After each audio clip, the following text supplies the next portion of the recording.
Caroline, Willy, D-Mase, 1025, 1063, The Game and the Game Nashville app. We are streaming live on Twitch, Twitter, YouTube, and Facebook Live every single day. And it is good to be back in the saddle. Had a nice week off, had a nice family vacation. She's back. But happy to be back. D-Mase, Willy D, happy Monday. Hey, what's going on? Happy Monday to everybody out there. If your brackets, I'm sure a lot of you, Toast. you know, I'm done. Busted. brackets are busted big time, and rightfully so. It should be. That's March. That's March Madness. You should know going into Welcome to March. Everybody goes into it thinking, yes, this is the bracket that's going to win. And by the first night or two, it's like, Kentucky. oh, man, my bracket is busted. And I always love it whenever... Baylor sunk me yesterday. Kentucky, the 1-2 punch. Kentucky on Thursday and then Baylor. That's like Baylor stunk it out for 35 minutes and then tried to make a run. Come on. What the heck? They wasn't listening Killing to you, me. Willie. I always love it every year whenever people in their brackets try to predict the Cinderellas and the massive upsets, and they think that they're doing something really smart, trying to outsmart everybody. Like, yeah, absolutely. Like, Fairleigh Dickinson, Purdue 2.0. Like, I know that there's going to be some no-name school that nobody's ever heard of, and you wonder if it's even really a real school or if it's like Bishop Sycamore, that made-up high school that played football like on ESPN.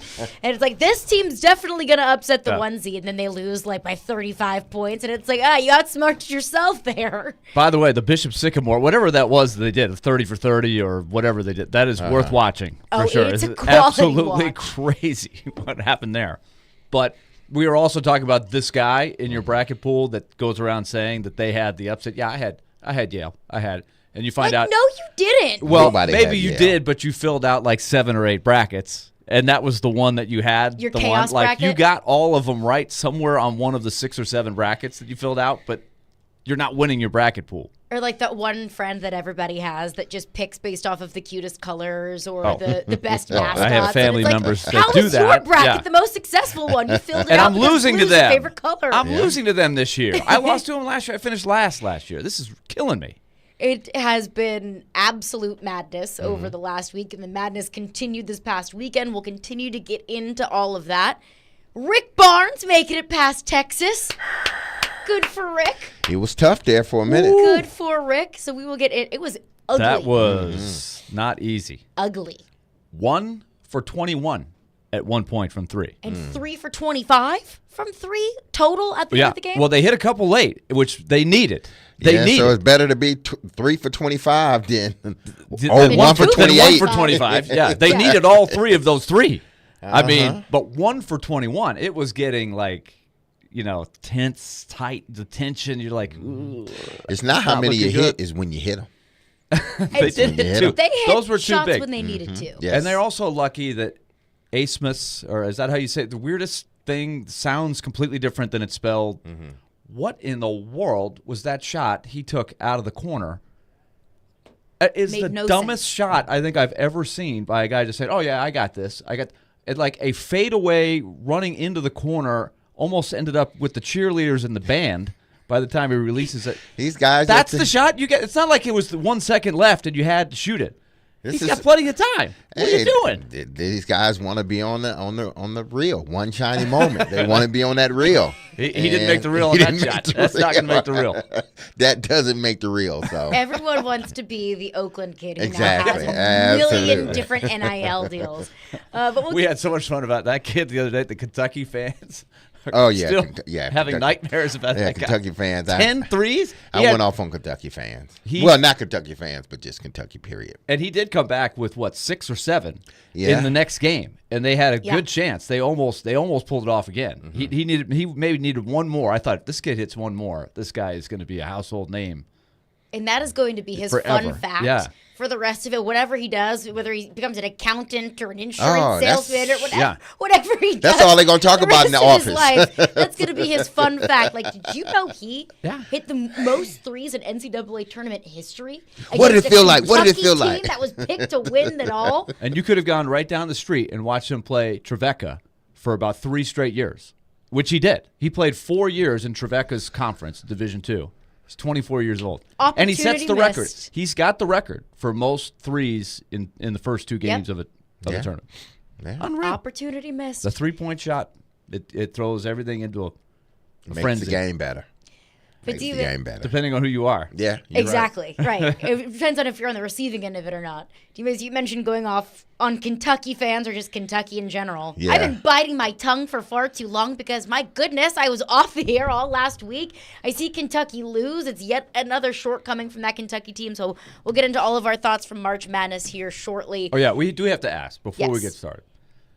We did have some fun last week at your expense. Nick, this was funny. Taking the vacation during that week, we were thinking, everybody's on vacation. Yeah, Nobody's basically. working when these games are like, so the tactical move of taking we were like, you better have had a lot of fun because we had I a lot of fun. Great time. Okay. Well, I there we will go. say it was not the week. I did not decide the week. It was my parents' anniversary trip. It was their Okay, 34th okay. wedding anniversary. Ah. So congratulations to my parents. So they Congrats. usually go on a trip every year to celebrate their anniversary. My sister and I just happened to crash. So it was they decided this date 34 years ago, which just kind of perfectly aligned with March Right. Madness. So they weren't But- thinking March Madness. They Not really 34 years ago. Nobody was In thinking. hindsight, Exactly. they really should have been thinking about that. But at least they didn't have a fall wedding. They didn't get in the middle Yeah. of all of the football frenzy. But I was actually, we had a boat day one day, and I'm floating in the middle of the Pacific Ocean. I'm snorkeling. I had a beer in my hand. I look at my watch. It's 11:30 local time, which would have been 1:30 here. And I was like, haha, suckers. I would have been on the air right now, but I'm floating in the ocean and I'm getting a tan. So I had a lot of fun. Elliot made that point. We asked, Elliot's like, where's Caroline? And we were like, well, she's on vacation. We're like, it's March Madness vacation? You know, we got a lot going on. He was like, she's a lot smarter than you guys, so Yeah. I'm sure she's having a good time. Work smarter, not He's like, I'm harder. from Canada. We don't get to go to the beach very often. I'm always for heading Beach to the time. beach. Yeah. And in Heading to the July, water. when everyone else is on vacation, and I'm enjoying all of my Mount Rushmore topics, There you go. and I'm going. They'll be there for you. They will Yeah. be there. So joke's on you. Hope you enjoy the beach in July. All right, we'll get into everything that I missed last week, but I'm happy to be back. And I always get like the nerves, anticipatory FOMO, if you will, whenever I take off because I'm thinking, oh my gosh, what if something big happens? Like I remember one day I took off last year, and that happened to be the day that the Cardinals cut DeAndre Hopkins. So I'm thinking, oh my gosh, all of the storylines. My goodness. Of course, DeAndre Hopkins ultimately ends up with the Titans. So I had anticipatory FOMO of a full week during free agency, during March Madness. What in the world am I going to miss?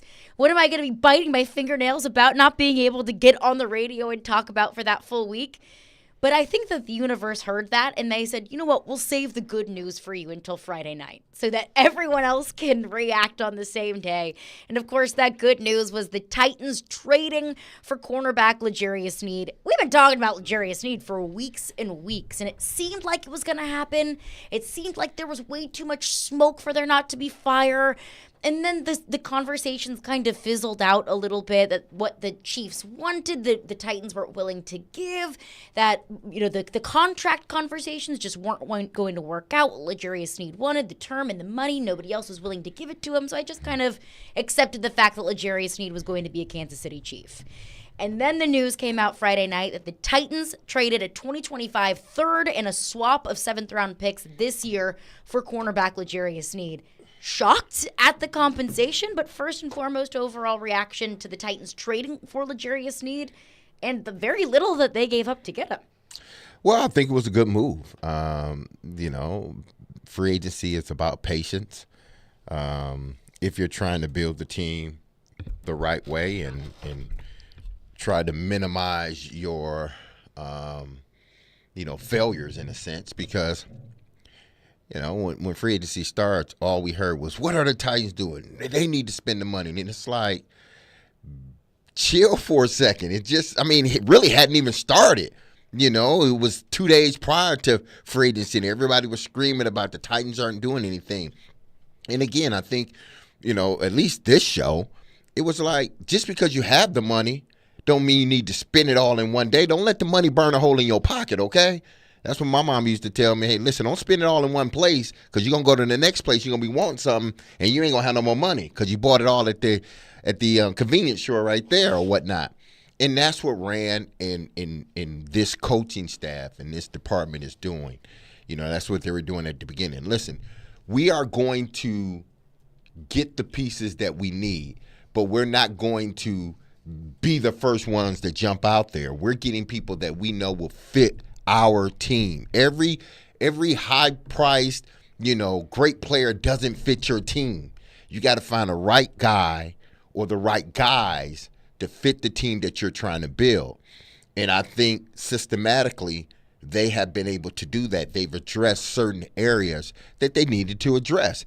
And now this is sort of after the Calvin Ridley sign, which was a big signing, and then you come back with another, big signing in Ladarius Sneed. You're filling holes on a team with veteran guys at positions that you need them.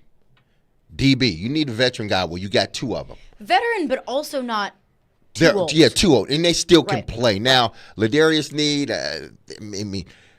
we got to see, because, yes, there was some, speculations of him not practicing as much because of injury, knee We'll get into injury, that. and whatnot. So we just we hope that it was more precautionary than anything else. But Rand and the staff and the coaching staff, they have not, I'm not going to say filled holes, but they have placed people, they've had holes, they placed people there for the time being, for the next 2 to 3 years, at just about every position that we were screaming, other than the left tackle. Now, we know they'll do the left tackle. We assume they're doing it during the draft, the left tackle. But they address the And if they the don't center. do it in the Exactly. draft, I don't know where they're going to find it. Yeah, they address the center position, they address the wide receiver position, they address the defensive back position, they address the linebacker position.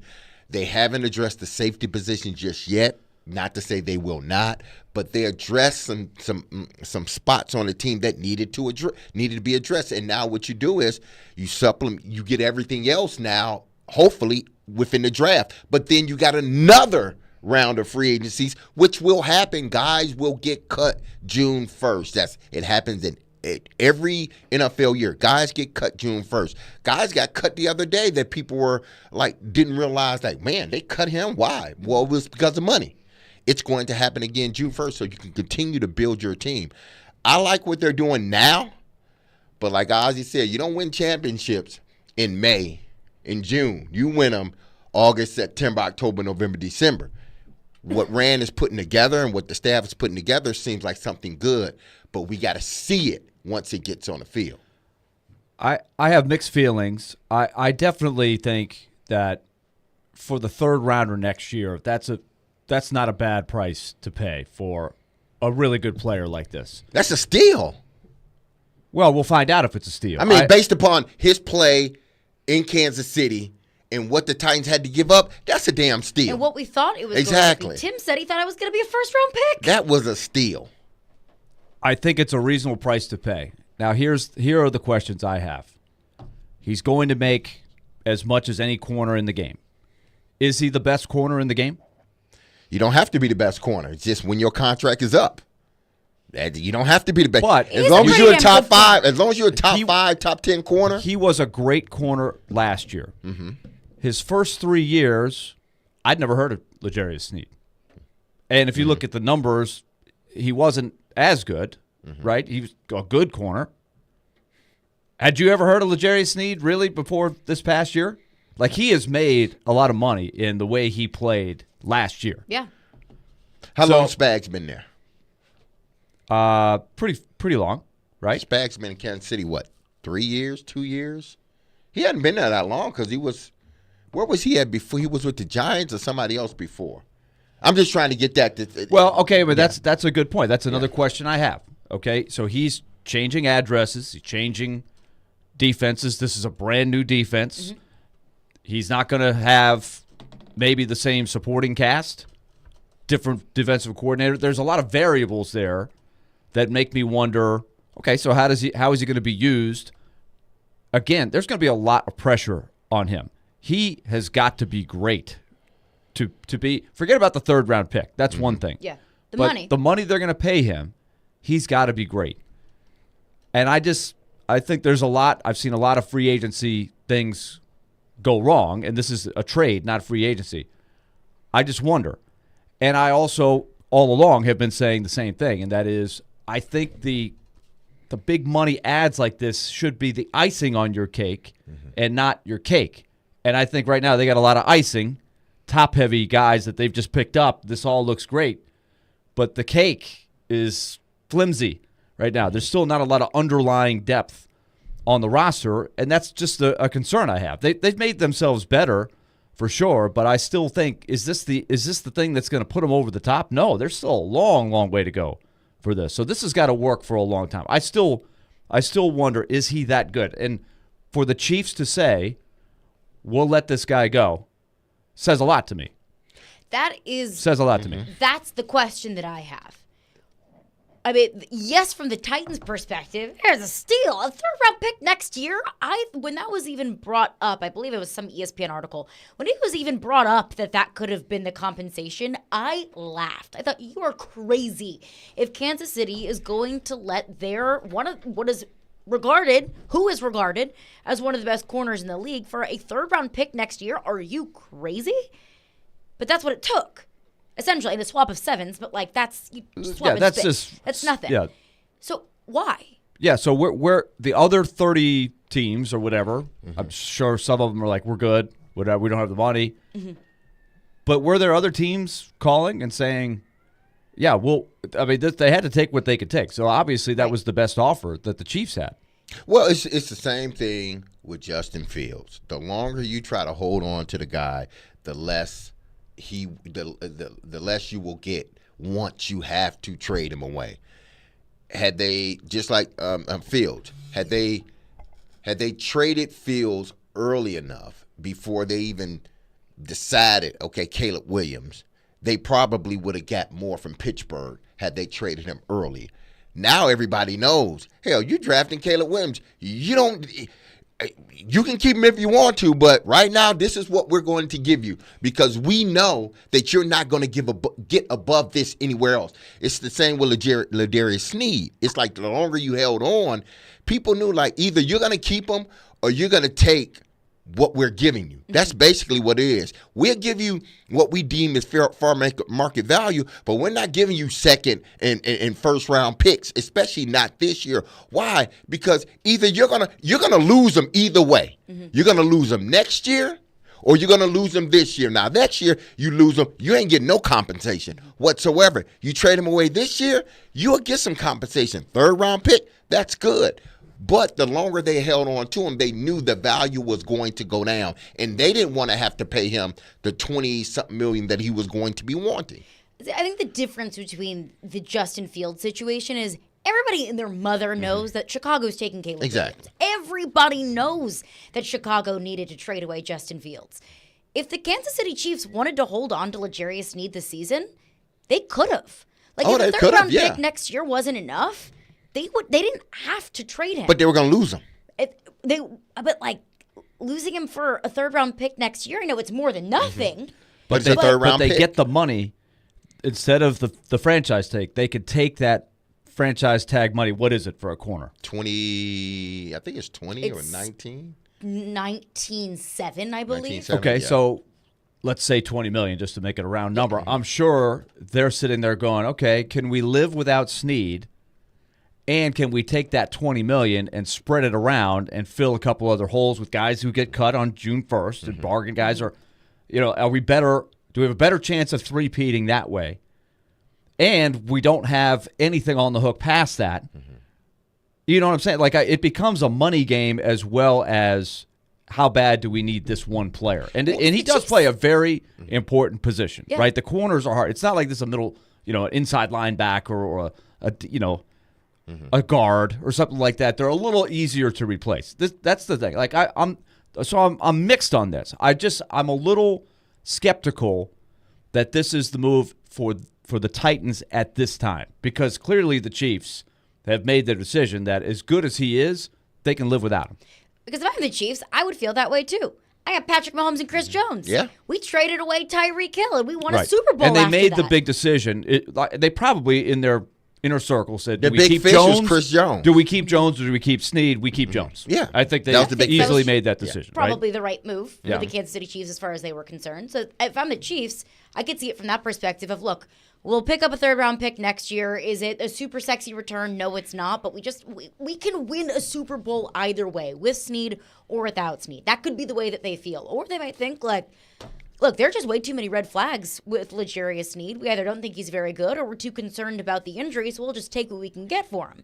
I think the bet, and I don't know what the case was. I don't know what the conversations were behind closed doors in Kansas City. I think it would be better for the Titans, as far as the Titans are concerned, if the Chiefs look at it and say, look, we got Patrick Mahomes, we got Chris Jones. That's really all we feel like we need in order to go back to back to back, in order to three-peat. But that's kind of what I want to get into coming up next, is some of the concerns about L'Jarius Snead. I think it was a huge pickup for the Titans, especially considering what they had to give up, or rather the lack of what they had to give up in order to get L'Jarius Snead, to get an experienced player, a good player at a position of need. And it comes at a cost. They're going to have to pay him. But how concerned are we about some of the injury concerns, about some of the knee issues that we've been hearing about? We'll get into that coming up next. And, of course, we'll get into your thoughts as well. 615-737-1025 is our phone number. Off and rolling here. Caroline, Willy, D-Mase, 102.5, 106.3 The Game.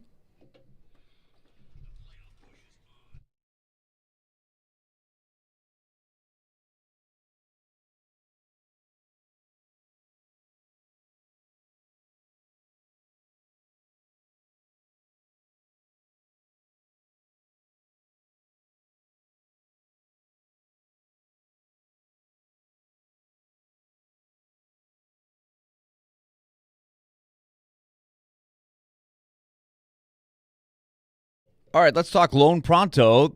They continue day in, day out, helping people get into a better financial situation. It's a strategy.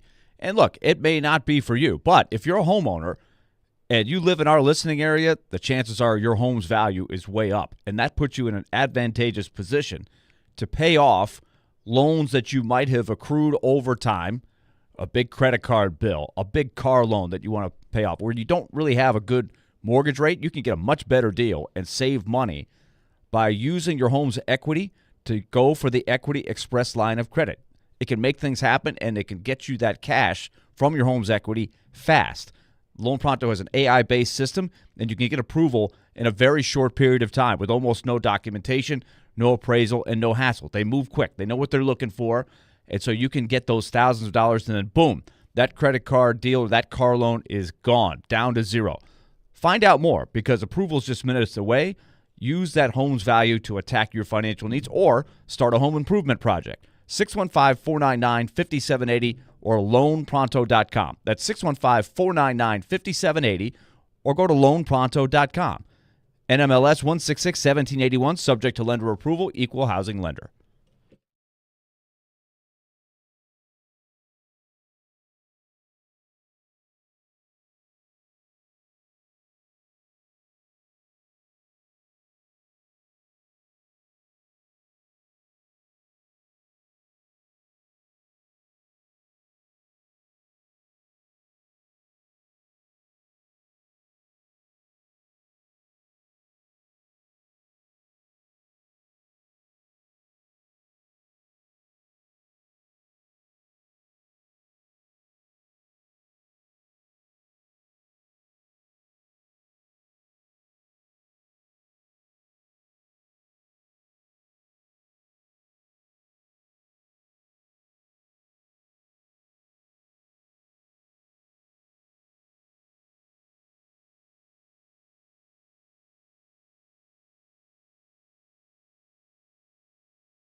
And I will say that I didn't maybe know this and didn't view it through this lens really until this weekend when I started talking to people. His knee is a far bigger issue than people know that it is.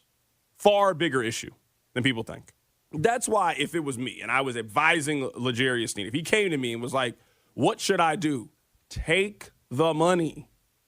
It might not be all you want, but take the money. And there have been really strong offers on the table for L'Jarius Sneed that he has turned down in his desire to be the highest paid corner in the National Football League. I know he hasn't missed a significant amount of time with the knee injury. His knees are in worse shape than you think they are. They're like, oh, no, it's not that bad. It's bad. That was Carrington Harrison on SiriusXM Mad Dog Radio. Caroline, Willy, D-Mase. We are brought to you by Zen Sports. Start earning cash rewards on your bets today. Gambling problem? Call 1-800-889-9789. Terms and conditions apply. Must be 21 or older and in Tennessee to bet. So we heard there from Carrington Harrison. Look, L'Jarius Sneed's needs might be a bigger issue or bigger concern than we all initially thought. L'Jarius Sneed missed 12 training camp practices last season. It was all but 1 week last season that he was listed on the injury report. L'Jarius Sneed did play 16 games last year. Yeah. So he missed a lot of practice, didn't miss a lot of games. He played the most defensive snaps of any Kansas City Chief last season. What's our concern level of the knees that reportedly might be worse than we expect, or worse than we thought, rather? To me, okay, why didn't he practice? Because it's just being thrown out. He hadn't practiced. Well, we can say that about some guys here, that they didn't practice. Why? Well, the coach held them out of practice. You know, when you're a veteran guy or you have been dealing with injuries, they hold you out of practice to try to minimize, you know, the wear and tear on your body during the week, especially during the end of the season. Now, training camp, you know, guys get days off. Veteran guys get days off. Starters get days off. So I want to know, did he get the day off because of his knees were hurting, or did Andy say, you know what, take the day off, you know, don't want to put the, you know, the stress and the pounding on your body, take the day off, along with you, Chris Jones, and along with you, Mahomes, you got out. How many times was that the reason why? We're not going to know. Exactly. We will really know. So I'm not, as long as he hasn't missed big chunks of games, you just better, he played the most snaps of any Kansas City Chiefs last year on defense. That tells me something, that, yeah, he may not have practiced during a week in training camp, but damn it, when they needed him in the game, he was more than available each and every time. I know he missed 2 games, but for the most part, he played 98% of the games throughout the season, and he played the most snaps. So I am not, unless it comes out that, yeah, he missed those practices because of his knee, like we specifically held him out because his knee had flared up, then that's a different story. But if it was, okay, his knee flared up one time, another time he just needed the rest, coach said, oh, y'all take the day off during camp, I'm not too concerned about that. If it's more than that, then yes. But obviously, I think the Titans did their due diligence. They vetted this, and you can never be 100% on a player in injury, but they felt that the reward was higher than what the risk may have sort of been with him sitting out for those practices during camp. So they probably saw the upside of him playing is better than, you know, him missing a game or two, you know, during the season. Or and the official trade is practice. pending a physical. Yeah. Right. So that would be my question, is that they're going to get a chance to look at him, right? Mm-hmm. He's got to go through the physical. So if he passes the physical, I think you have your answer. Yeah. Although any player, if you're going to spend that much money, which you're going to invest heavily in this guy, that's one thing that you really can't control to a large degree. You can only go by what's happened before. If there's questions, I guess where there's smoke, there's fire. You can subscribe to that if you want. I have no idea. He hasn't missed a ton of time in games, so that's what makes me feel a little bit better about it. But I don't. You got to believe in the person, and you've got to believe that he can be productive for a while. He's only 27, so you have your answer on what they believe, right? Unless they see something they weren't aware of when when they go through this physical, We're right? talking about practice. Practice. That's what we're talking about. Practice. Well, I mean, he played. We were he told played a lot. more games. That we were told that Yeah. Julio Jones doesn't practice, and he didn't practice, and he didn't play. But We we also We were told told that DeAndre Hopkins didn't didn't practice. practice. He practiced a lot and played every and game. He played. did- So my did thing well. is So- with Ladarius Sneed, do I want him to practice? Obviously, I do. In 2007, you know how many times I practiced? Literally, you know how many times I practiced after like week 4 or 5? I practiced 1 day a week. You were also a 10-year vet at that point. No, I get that, but I practiced 1 day a week. But it was because of injury. Mm-hmm. It was because of injury. I ended up breaking my scapula.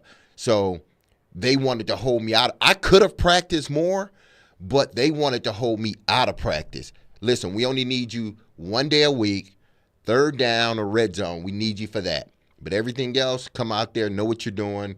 We trust that once you get in the game, you'll be fine. And I was fine. So I'm sure if indeed he was missing practice because of the knee, they were confident that it's not a problem, but we want to make sure it doesn't become a problem. So we're going to hold him out, but we know he's going to be available for games. That's all we care about. You know, yeah, we want you on the practice field, but the fans are not seeing practice. They don't care about practice. They care about availability during the game. That's the most important thing. Exactly. And he's been available. So unless something comes up with the physical, I'm not too concerned right now. But I guess we're all concerned about injury, period. But when it comes to him, not really. And when you're talking about guaranteeing $55 million Mm-hmm. over the next 4 years, then you are going to nitpick even the smallest of course. things. And you are going to look into anything that has kept you off the field, whether that's in a game or in practice. Mm-hmm. To say that you're not concerned at all, no problem whatsoever about L'Jarius Sneed and his knees, I think would be probably overly optimistic, because if it was bad enough to keep him off the practice field, and if there's enough conversation behind the scenes that it's even a topic of conversation, then of course it's going to be a concern. Mm-hmm. If it doesn't rear its ugly head this season, well, what about 3 years from now when you're still paying him $20 million a year? Is it going to cut his career short? Is it going to become more of a problem this upcoming season? Of course that's a concern of mine. But I think the crux of the thing is that's going to not keep me up at night. Mm-hmm. It's the fact that he played 16 games last year and over 90% of the defensive snaps. That really is the most important thing. If the knee was an issue, that maybe if he played in 16 games, but he had to look to, he's out in the second half, he was on the field, he was off the field, kind of the issues that we saw with A.J. Brown in his last year as a Titan was, he played in the games, but he was off and on and off and on, and it was a knee thing with A.J. I think so. If that was the case, then yeah, that would be more of a concern for me. He played 91% of the defensive snaps. So it's not a massive concern to me because he still finds a way to play on Sundays. That he played all 4 playoff games. That he played more snaps than any other defensive player on that team. That's the most important thing to me. And if you had to hold him out of practice, or if he was limited in practice throughout the week and in training camp in order for him to be a go on Sunday, then that's what you have to do. It's still going to be a lingering concern for me. It's still going to be one of those things that I think we have to monitor just because it is a thing, but it's not enough of a thing for me to say, that was a horrible move. Now, I will think it's interesting whenever we start to get more breakdown of L'Jarius Sneed's contract of how many injury stipulations are in there. Because the $55 million has reported to be guaranteed, but is it fully guaranteed? Is all of that $55 million guaranteed? Are there injury stipulations? Are there clauses in there of how many games he plays or how many snaps he plays? That will be interesting to me. But overall, I'm not losing sleep over it. I would doubt that a player will sign a contract based upon my availability on the field. That I would tell it, no, don't sign that, because there's not 100. The 100% is you're going to get injured. That's 100%. You're going to get injured, hurt, whatever, and it may cause you to not be on the field 5 plays, 10 plays, a quarter, a half, maybe a game or 2. So I'm not signing a contract that says, well, you get this money if you play this many snaps. Like, it's guaranteed then if you play. No, guarantee my money. That's all I want. I'm going to play. Injury is not all contracts are fully guaranteed. Injury is a part of the game. It's going to happen. I'm sure that maybe it's incentives in there that if you play X amount of games, but it has nothing to do, if you play X amount of snaps, then you get this. If you play X amount of games, then you get this. It's not necessarily tied to an injury per se. It's just tied to the percentages of plays. They hope that he doesn't have to play like he played in Kansas City, 90-some% of the of the snaps, because you want him to be able to take a break. So why I say that is because you want to be winning games to where you can take out your players and sit them for a while.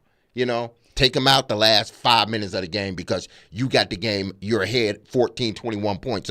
So your defensive guy doesn't need to play. But the Titans also don't want to put themselves in a position where they're fully guaranteeing money even if a player is hurt. Well, the fully guaranteed, it's if you pass a physical, then it's fully guaranteed. It's not tied to how many games you play or don't play. If you pass the physical the next following year, then you're guaranteed X amount. You're guaranteed that money. Now, if you don't pass the physical, now my thing just fell.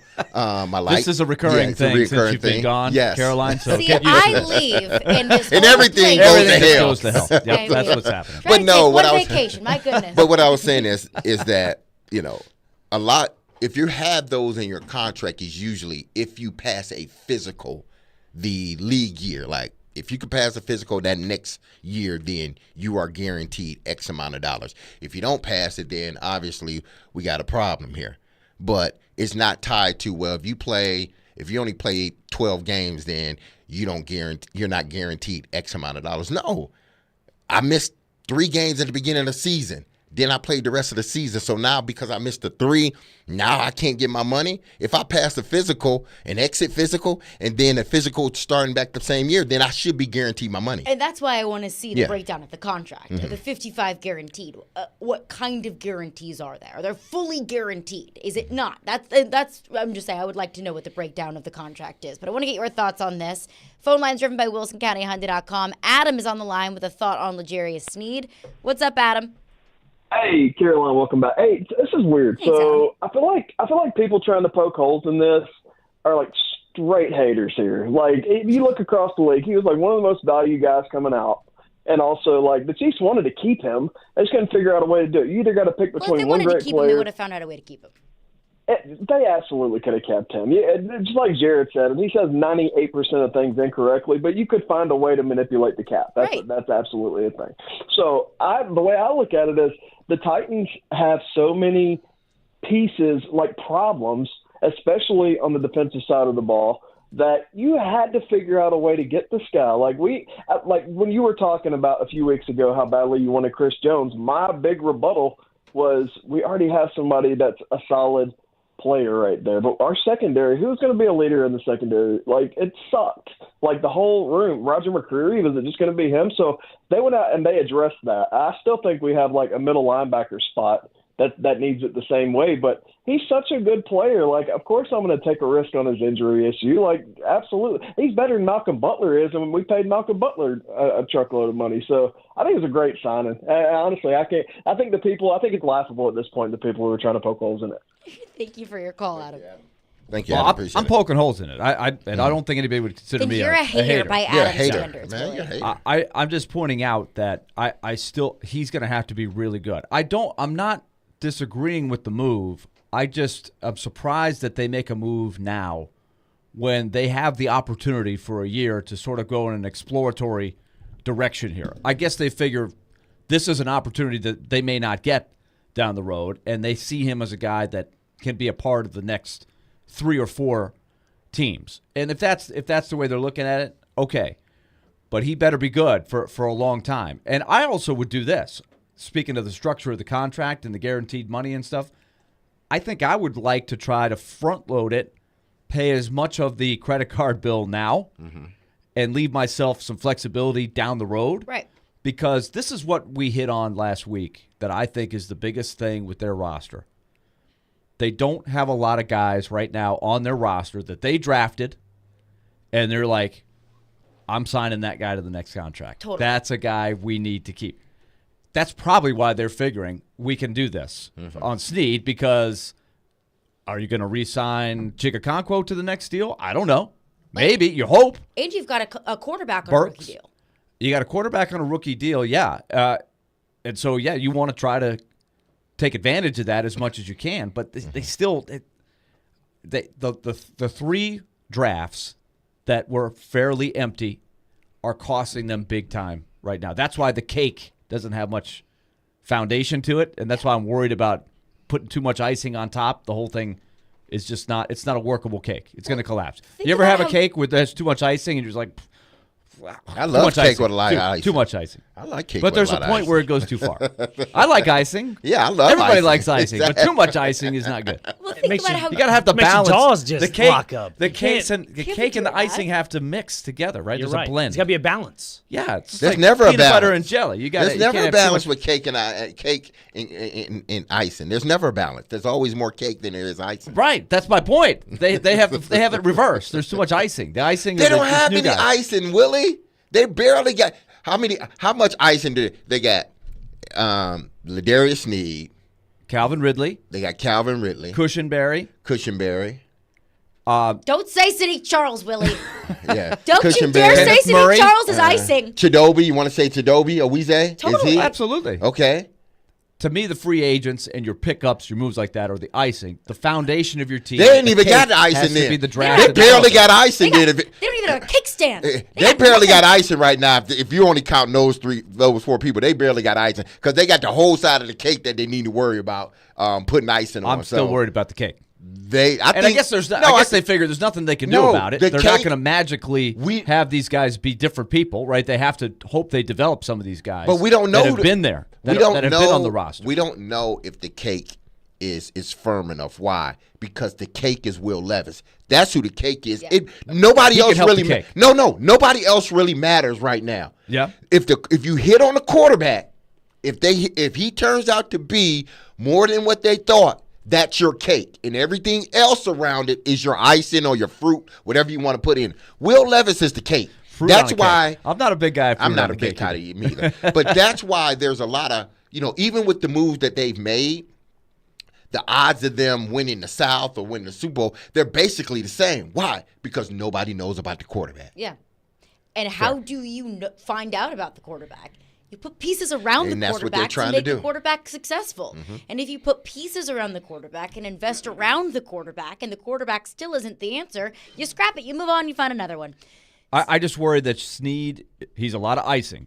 He himself is a lot of icing. It's not the number of people, it's the dollars for Sneed in particular. Is he more of a one-year wonder? Is he really one of the best cornerbacks in the league, will be for the next few years?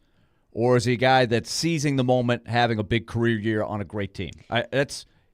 And you have a lot of new variables coming here for that kind of money. As far as the Titans are concerned, they better hope it's not a one-year wonder. And I don't think that they would guarantee $55 million over the next 4 years if they thought that it was just kind of a one-year kind of deal. But that time will tell. And now that's on Denard Wilson. Now that's on this coaching staff. Because you got Chidobe Awuzie, L'Jarius Sneed, and 2 corners that are experienced players at those positions in this league. There's no longer the excuse of, well, is this player going to work out? Is Caleb Farley ever going to come to fruition? None of that. You got proven players. You got proven veterans. Now it's up to the coaching staff. But I want to get into your thoughts on this. 615-737-1025 is our phone number. Your reaction, your initial thoughts on the Titans trading for L'Jarius Sneed. We'll get into that coming up next. TD at 1 p.m. Tune in to 1025 and 1063 The Game this week for NCAA tournament coverage brought to you by Toyota. Ready, set, go. Get your Toyota today at toyota.com.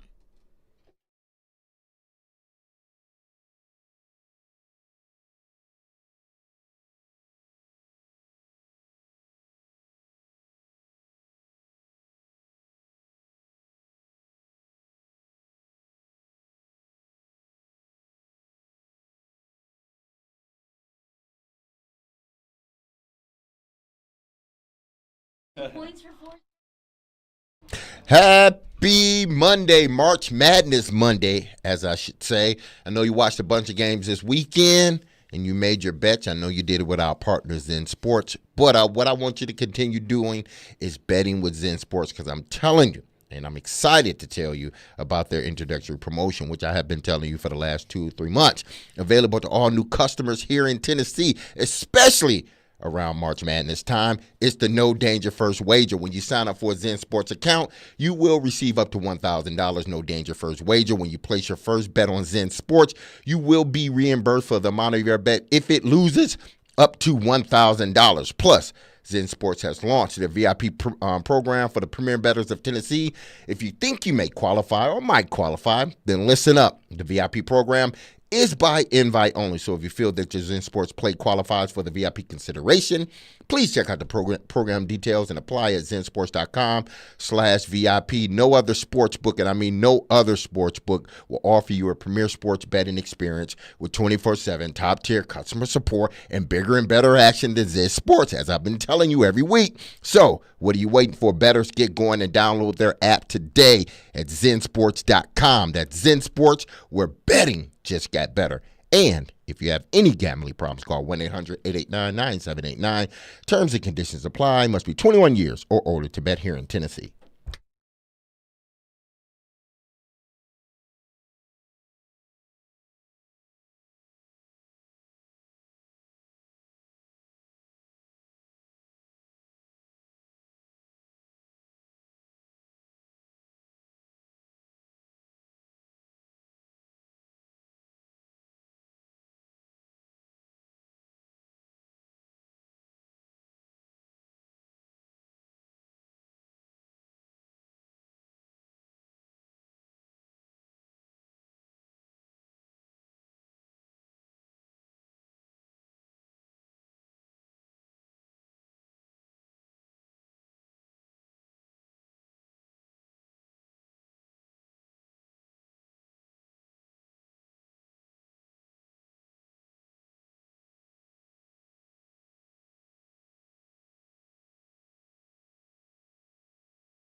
Caroline, Willy, D-Mase. We're broadcasting from the Spring Hill Heating and Cooling Game Nashville studios, keeping your home feeling comfortable all year round. We're getting your thoughts on the Titans' L'Jarius Sneed trade.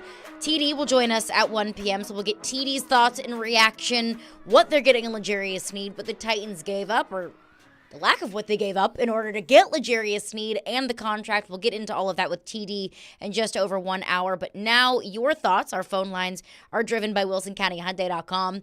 Austin texts in, says, I love the trade right now because it's been a very long time since this team has had a solid cornerback room. Now, the knee does concern me, but he did play banged up and played well. Does anyone really know what the knee issue is? Hearing about the knee is really bad is one thing, but what's the issue for it to be really bad? I don't know exactly. I didn't see the MRI. Yeah. I didn't consult with the doctors. That's what the Titans are doing with their physical. If it was bad enough to keep him out of practice, it was bad enough, but it wasn't bad enough to keep him out of games, and that's where you earn your paycheck. Yeah, and listen, even after doing the evaluation, his physical, unless it's something that is that egregious where they just got to void the trade, then we will never hear what exactly was wrong with this knee. Because why should they release it? If he passes physical, then okay. Now, again, does it flare up from time to time? I saw guys like that, in practice. They're fine, during games. They can go. But then Monday morning, it's like, okay, my knee flared up. So I'm going to take Monday off, which is off really anyway, with the exception of running. I got Tuesday off, and then come back Wednesday. I may have to take Wednesday off to just kind of get myself. I'm going to do some running, but I'm not going to practice. By Thursday, the knee is fine now. I can go. Now, if it's one of those issues, then, yeah, you got to monitor it. You just got to monitor it because you never know when that knee going to flare up. I've seen guys get, CCs taken out of, like, this liquid taken out of their knee with these big, long, needles, on a Monday.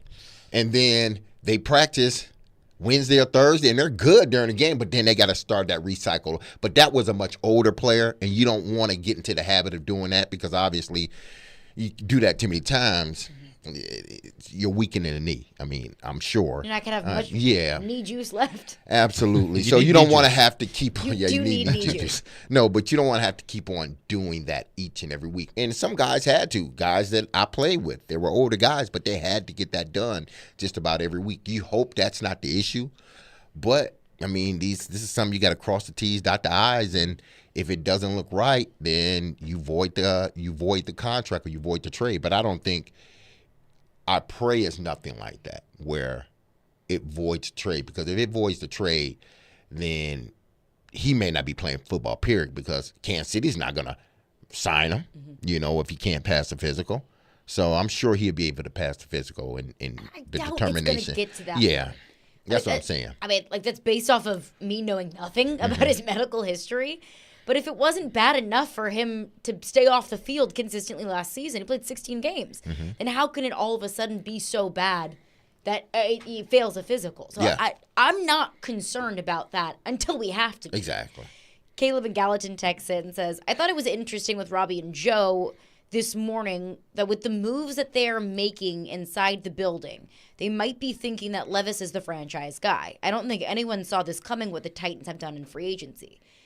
I don't know what the Titans think, if Will Levis is the franchise guy or not, but I think that the Titans have to do everything in their power to figure it out. Yeah.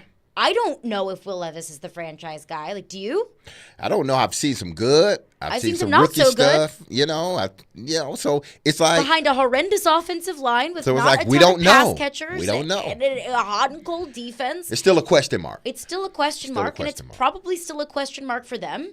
But you have to figure it out, and you have to put talent around him to figure it out. And that's why I can justify very easily the moves that they've made offensively with Ridley, with the Cushenberry, the center, Pollock.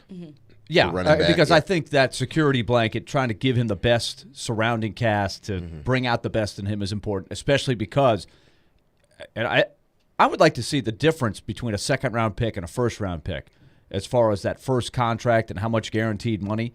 I mean, I'm looking at Spot Rack. Will Levis takes up almost nothing on your salary cap. I mean, almost nothing. Like, I don't know what a first-round pick does, but it's got to be a little bit more than that. Like, they are really in a position to take the money that they've been spending at the quarterback position the last few years with Tannehill. It's, like, striking. Like, I'm still getting used to it myself. Like, I'm thinking, God, they got to be running out of money. But they're not, because they've gone from paying $35 million plus to basically the league minimum. for a rookie. So that helps. That gives you that extra cash to spend. Again, my thing is when you're taking a guy like that from one place to another, I still don't know if you can just assume that he's going to come over and be that good for that price in a new situation. That's the gamble you're taking. And how much difference is he making? And that's Denard Wilson's job, to make sure that there isn't a massive slip in play, that there isn't a dip in what he was able to do for the Chiefs last season versus what he's able to do for you this season. Now, that doesn't cover up all of the warts that you have on the defensive line. Like, that is still very much so a position that needs to be addressed. You need to be able to get to the passer in order for that cornerback room, however good it might look on paper right now, in order for them to do their jobs. Your job's not done. It's not even close to being done. But you are checking boxes that needed to be checked at this point in free agency. And Rain Carthon gets a whole hell of a lot of credit for that. 615-737-1025 is the phone number. All right, coming up next, I was proved wrong, and I'm so glad that I was. And I am so happy that I was, because I am so happy for Rick Barnes. And we'll get into that coming up next. All things March Madness. Caroline, Willy, D-Mase, TD in 1 hour. 1025, 1063 The Game.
Caroline, Willy, D-Mase, 1025, 1063, The Game and The Game Nashville app. We're streaming live on Twitch, Twitter, YouTube, and Facebook Live every single day.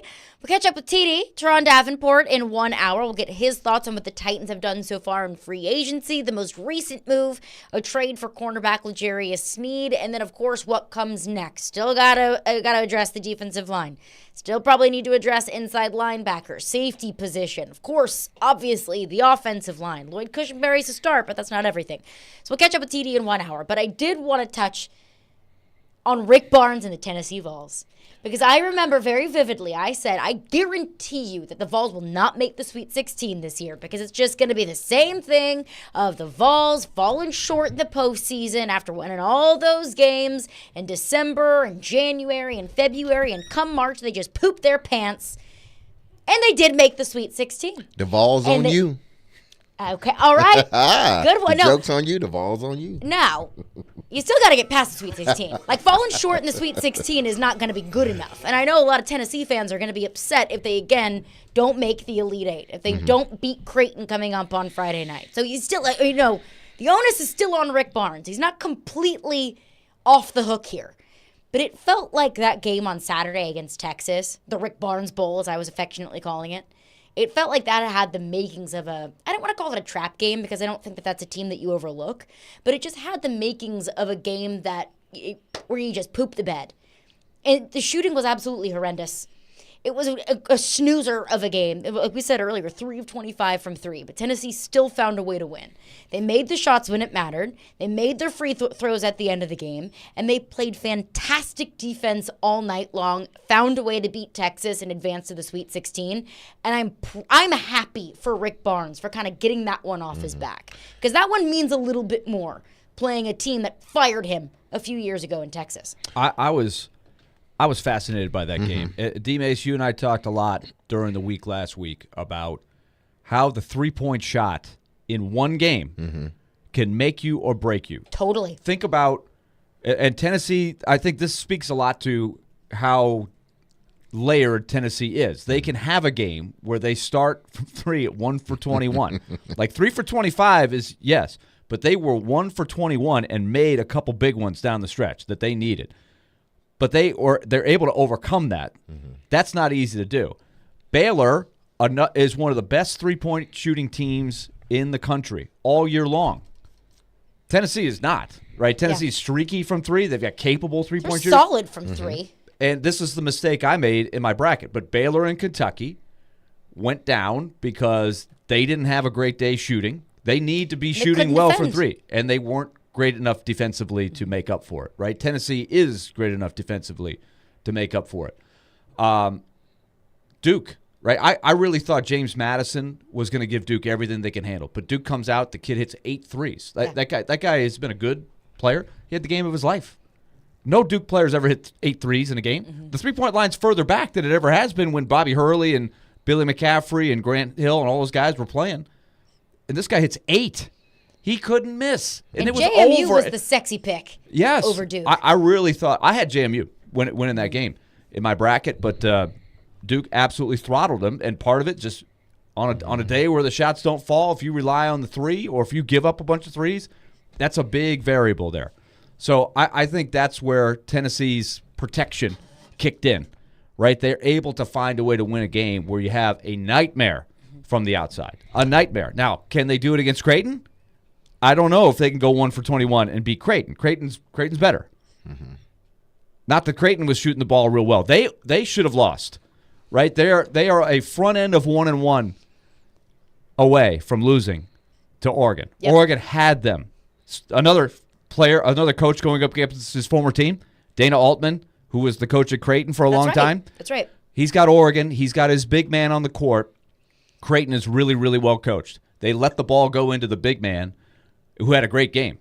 And he's a great player, but he's not a great free throw shooter. He's like a 60%. Sure enough, they foul him, misses the front end of the 1-1. Creighton hits a tough 2 to tie it. It goes to overtime, and they outlast him in OT. So it is so tough. This is going to be the question. And we threw this out there last week to the Vol fans. If they would lose this game in the Sweet 16, how devastated are you? Because the line is going to be probably 2 or 3 points one way or the other. Mm-hmm. I think Tennessee will probably be a slight favorite in the game. Creighton is a 4? 3. 3. They're a 3. In the Big East has not lost in the tournament yet. That's a tough league. They had a couple bubble teams that were the first out that didn't make it. It's a deep, deep league where every game is tough. So Creighton is not going to back down to Tennessee at all. I think Tennessee's got a good chance to win, but you better not go 1 for 21. You can't go 1 for 21. Somebody better be hitting some big shots. Credit to Tennessee for finding a way to win, even when it was just simply nothing was going in from 3. But that's now 2 out of their last 3 games where shooting has been a massive concern. That Mississippi State game in the SEC tournament, my goodness, it was almost like they were dealing with a ball 20 pounds heavier than everybody else was. Nothing was going in. And against St. Peter's, they played well, and they took care of business, and they did what they were supposed to do. But 3 for 25 from 3 is not good enough. And it's definitely not good enough to continue to win games throughout the tournament. But at this point in the season, it's survive and advance. At this point, 3 for 25 from 3, that doesn't matter anymore. You won the game. You found a way to win. You played great defense. You had clutch shots when you needed it. You won that game, and you can move on. But I think that both things can be true. That you can be relieved and happy that Tennessee, encouraged that Tennessee found a way to win even when they weren't shooting well, but also equally as concerned that they haven't been shooting well as of late. Yeah, and that's they have one thing that travels just like football. Defense. They have defense. That's going to continue to be their saving grace. Even when they're not shooting well, they're able to pick up the defensive intensity.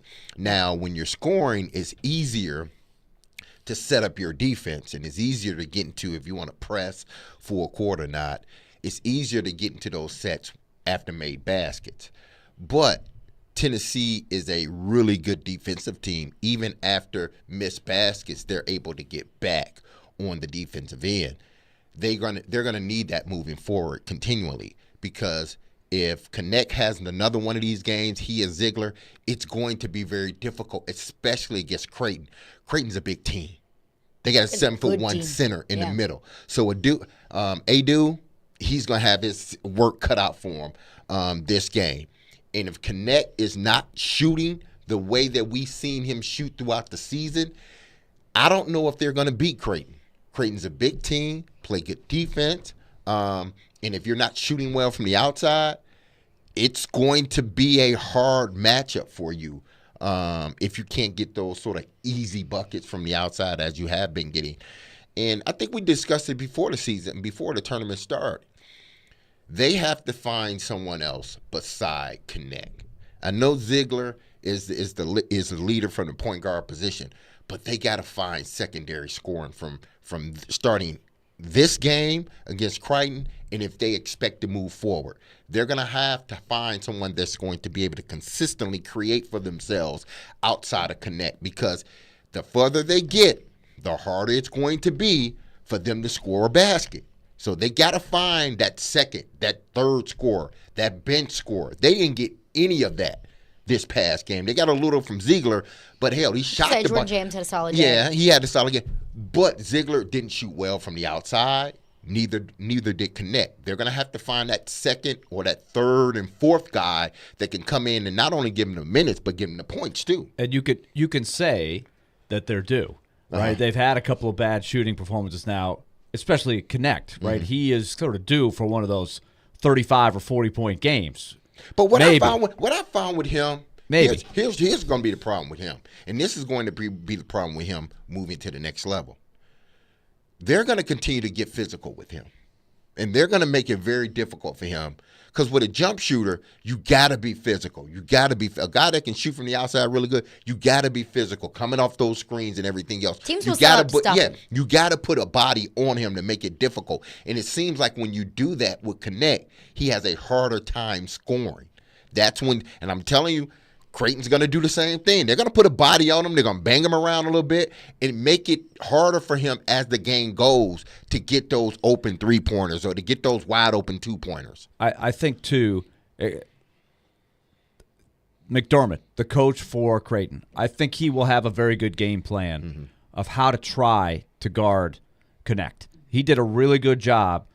Oregon has had like 2 guys who could score, and they made it tough on those guys. And the Oregon guys still made some huge shots. That was a great game. It went to double overtime, and Creighton pulled away in the second overtime. So if you just look at the final, 86-73, it looks like they won easy. It was double overtime. They should have lost, right? Oregon had them on the ropes at the end of regulation. But I was impressed with McDermott and some of the things he can do. What the difference is, though, between the 2 teams on paper is Connect. I don't think Creighton has the one great player who can take over a game. They have a very good balanced team. They're efficient offensively. They have 4 or 5 different guys who can shoot. They're solid. But they don't have a Connect. They do not have that. They'll have to try to overcome that as a team, but they will have a good game plan. I think this is a toss-up. That's why I asked the question. Prepare yourselves, Tennessee fans. If they lose this game, are you going to be Rick Barnes has got to go, get him out of here, all that stuff? Because this is a game, if you've played it 10 times, I think Tennessee might win 6, but I think Creighton would win at least 4. What was the response? I'm curious. How do Tennessee fans feel? I think the consensus was, you tell me if you thought differently, D-Mase, is they've got to make the final 8. If they lost in the final 8 and they lost to Purdue, I think they could live with it. I think if they lose this game, there will be extreme disappointment. But Creighton is really, really good. But I think here in Nashville, if you throw out Creighton, you still have this connotation of it's not a Power 5, even though they're from the Big East. It's a great powerhouse basketball league. conference. Yeah, I mean anything less than the Elite 8, and then not even that. I think if you go into the Elite 8 and you get blown out, then people are going to blame that on Rick Barnes. If you go into the Elite 8 and say you lose, but it's back and forth, and they may hit the last second shot, I think that looks a little bit different than getting beat by 10, 12 points. That's a good point. In the Elite 8. They got to win the Sweet 16. They have to get to the Elite 8. Yeah, even if, because, listen, and I was listening to Joe and Robbie this morning, and Joe brought it up. Listen, even if Tennessee goes out and they call the right scheme, the plays, and, everything else, and they getting wide open shots, and they're missing their shots as they did against Texas. If they lose, they're still going to blame it on Rick Barnes. When in actuality, it's not Rick Barnes' fault. He put them in a perfect play. They ran a set. Still falls on him. I know, but that's what's wrong about exactly, perception sometimes. Exactly, but perception is reality. If they lose in the Sweet 16, I don't care if they lose by 1 point or 21 points. People are always going to say, Rick Barnes couldn't do it. He couldn't do it. Because I think what's we're scary at that about this point game. That it's the same old song and dance. Yeah, even if it's a 1 point or a Yeah. 25-point loss, a loss is a loss. Yeah. And you were viewed as one of the best teams in the country. Like, Tennessee is a serious national championship contender. That falling short of even the Elite 8, that's a massive disappointment, not just this year, but because we've been here before. I'm telling you. We've had a Tennessee team that was a national championship contender that fell short of expectations. And then the next year, a really good Tennessee team that fell short of expectations. That it's continued, irritability year over year over year, and constantly getting this renewed hope every year of really great recruits and being one of the best teams in one of the most competitive basketball conferences in the SEC. But you can't get to the Elite 8. So I think at this point, the manner or the fashion with which Tennessee falls short of the Elite 8, if in fact they do, it doesn't matter. It's still the fact that you fell short. Now the Elite 8, it may that's not a matter different to story. some. I think that's why I think it should matter. I'm trying to set the table for how tough this game is going to be. Creighton, They don't care. Creighton smoked UConn. UT fans don't care. I mean, earlier ball in the fans, season. let me say that. Creighton not has UT. a UT could be talking 19-point about win Texas. over UConn earlier this year. That's how good they are. Now that was at Creighton, and that was one night. But they're that kind of good. This is a. But they don't I want to think hear Tennessee ball fans fans. care. Yeah, ball fans don't care. I know. Rick I know. Barnes, you need to get past. I'm that guy. I'm Sweet just going to be the 16. guy that points it out, right? Yeah. They're going to react how they're going to react. I'm just If pointing he out loses, this is a tough game. They're going to go back to Rick Barnes can't get because again. If they were playing Oregon, This if they is were not playing a new- Oregon, it'd be a new different narrative. deal. I Why don't did care. Rick Oregon, Barnes it get doesn't fired affect at them. Texas? I don't care. Couldn't win in March. I don't care if they were playing Oregon, Duke, Carolina, Houston, whoever. Vol fans expect them to get past the Sweet 16. That's they just should the way it expect is. that. And you That should should expect be the because you have expectation. one of the best. It's And when hard. I say one of the best, I mean one of the top 5 teams in the country. I'm not just saying one of the best, and I'm considering 20 or 30 other teams. No, when I say best, I mean you got a top 5 team that should win. Now, should is a big Right. word. Auburn should have beat Yale. Because they're going to And have Bruce to. Pearl's got a big old target on his back now because they didn't. But beat what is Yale. Auburn going to do? Not have Bruce Pearl? Bruce Pearl's brought them life when they were Well, that's dead the same in the thing. water. That's the same thing Kentucky going through. But Yeah. I'm telling Vol fans, if everything sets up properly, I believe they would have to play Purdue in the Elite Eight, right? Yep, that's how it's set up. Purdue looks If good. y'all have not watched Purdue, that team is on Purdue's good. a mission. Yeah, and it's in the game That in Detroit. team, I don't know who beats them. Honestly, Fairleigh I really Dickinson. don't know who beats them this year because they are playing. They're playing fundamental ball. They're playing old school ball with a little mix of new school ball. Where we gonna dump it down to the big fella, and y'all cannot stop him. And He's like Shaq when cross Shaq that was at bridge when we LSU. get to Like it. He is. seriously, He is. We'll Like- cross that bridge if we get to it. I'm Because just saying. Nothing is guaranteed. Nothing right. is guaranteed. I think I would be floored if Purdue lost before if they lost in the Sweet 16. And they're playing in Detroit. I thought it was a big factor yesterday that they had the crowd, right? Sometimes in those games, the underdog starts swirling a little bit. Everybody else starts rooting against the number 1 seed. That wasn't the case yesterday because Purdue had the home court where they were. I forget where the game was, but they took over that building.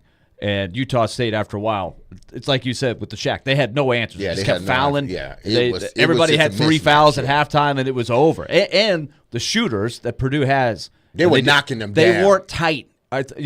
Last year they got so tight in that game against Fairleigh Dickinson. They were leaving them wide open. They just couldn't make it. Yeah. They got over that nervousness. Now I think they're loose. They're feeling good. They're going to be tough to beat. And they've got the big men of all big men in this league. Oh yeah. Zach Edey. You get a big man and you get 4 shooters around him. That's hard to tough. guard. Yeah. Bob has a thought on the Vols defense. Phone line driven by WilsonCountyHonda.com. What's up, Bob? Hey, how you doing? Good. Good. Here's the deal. That game against Texas was a spectacular defensive effort on the part of the Vols. Nobody's talking about their defense. We just talked about Yeah, it. we talked That's why about they the won. defense, yeah. Wonderful. We said we won, and that's the only thing. That's what I believe, Bob, is going to keep them going. That's the one thing they can lean on is their defense. When they're not shooting the ball well on the offensive end, they can always rely on their defense because they're going to play tough defense under Rick Barnes. Unbelievable. That's what won them that game, and everybody played defense. And I'll tell you what, if they bring a walkout with Adu at the same time, I think they can handle Purdue. Let's think get they to can Purdue handle Purdue. first. Because Creighton got a big 7-1 center too. So Yeah, let's get to this Purdue could be a first. prelude to what's going to happen. If the last few years have not taught you anything, it is let's not jump to conclusions, Yeah. Oh, heck yeah. especially in March and especially with this coach. And I appreciate your call, Bob. Tennessee's defense was fantastic on Saturday night against Texas. They held them to 58 points. The question is, how sustainable is that? Because not every single week, especially when you get into the Creightons and the Purdues of March Madness, playing really good defense and going 3 for 25 from 3, that ain't going to cut it. Right. But I do think they will play good defense. I think no matter where you have the That's a game, given. no matter when the game is, the defense will be there. I think. I think Tennessee can count on that. That's their biggest strength. I 100% agree. That has always been their greatest strength. And then Dalton Connect has just been kind of the missing piece offensively. All right, 615-737-1025 is the phone number. I want to get into your thoughts on that. But coming up next, I think we all have a tendency to do this. You know, looking back, we might remember the great times rather than the not so great times. Maybe we have a tendency as people, as sports fans, to rewrite history a little bit.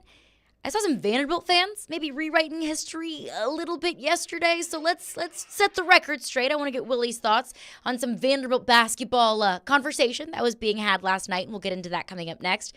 Caroline, Willy, D-Mase. We're brought to you by Zen Sports. Start earning cash rewards on your bets today. Gambling problem? Call 1-800-889-9789. Terms and conditions apply. Must be 21 or older and in Tennessee to bet.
Caroline, Willy, D-Mase for broadcasting from the Spring Hill Heating and Cooling Game Nashville studios, keeping your home feeling comfortable all year round. We'll catch up with TD in 30 minutes.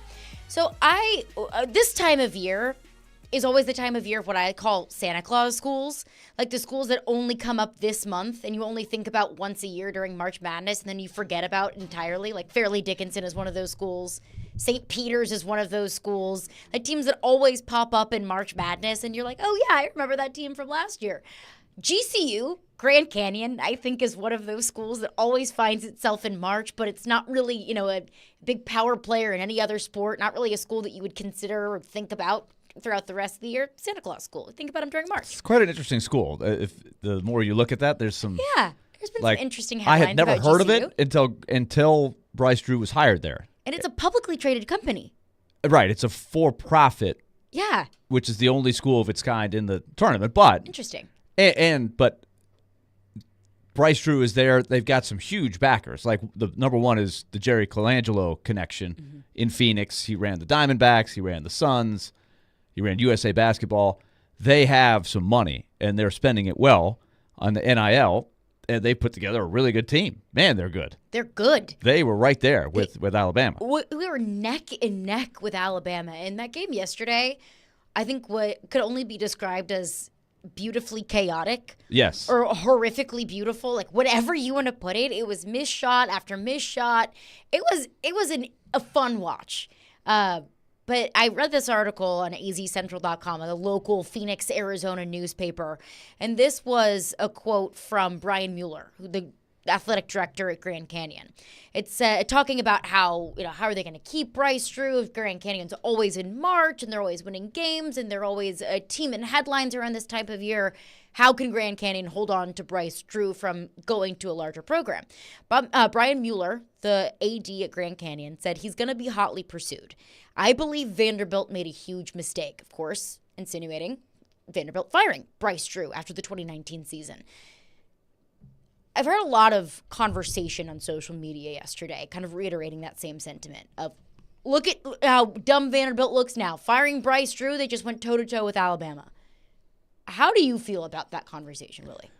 I have a lot of thoughts on that conversation. Number one, the first thought is this is a fun conversation to have on a show like this, but the priority is who's the next guy. I heard over the weekend that they made a hard push for Dusty May. And headed to Michigan. And if I'm putting two and two together, I think he really did consider it. I think they must have thought there was some traction there, and then Michigan probably swayed him in whatever way you had to sway him. But they were in on that. If you have a head coach opening and you're not pursuing Dusty May, you're not doing right, your job. right. So you could tell they're shooting high with what they're looking for. I hope they find the right guy. It's not always about getting the biggest name. It's about the right guy in the school. So that's where Vanderbilt is now, and that is way more important than this conversation we're about to have.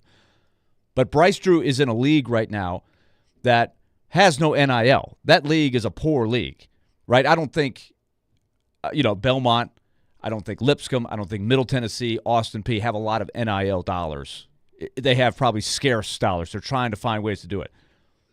Grand Canyon does. Grand Canyon has a major advantage over the teams they're playing against, and thus they're doing it. But that being said, Bryce Drew can recruit.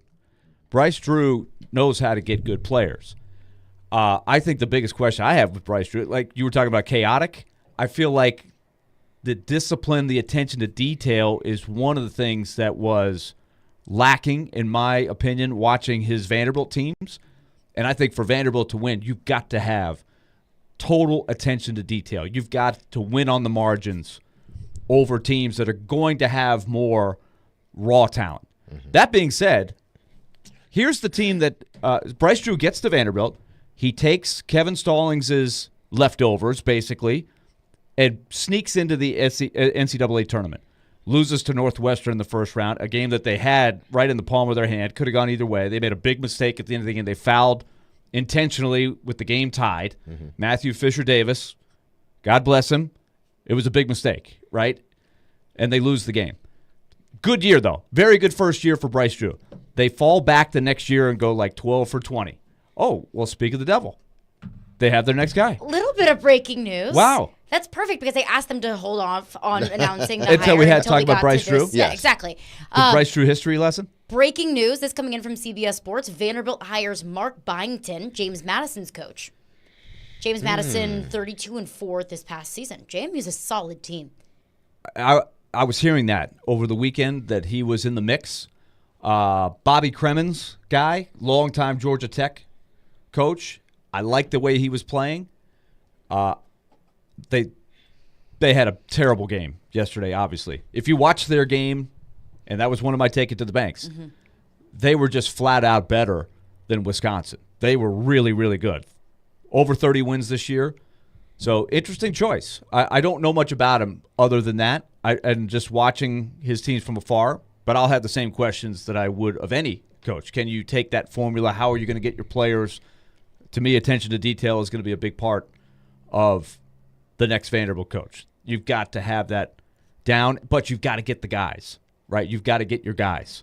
Is he connected? Now, Bobby Cremins, he used to be able to get his guys, right, for Georgia Tech. That was never the problem. Kenny Anderson, Dennis Scott. I mean, you go back through he got his players.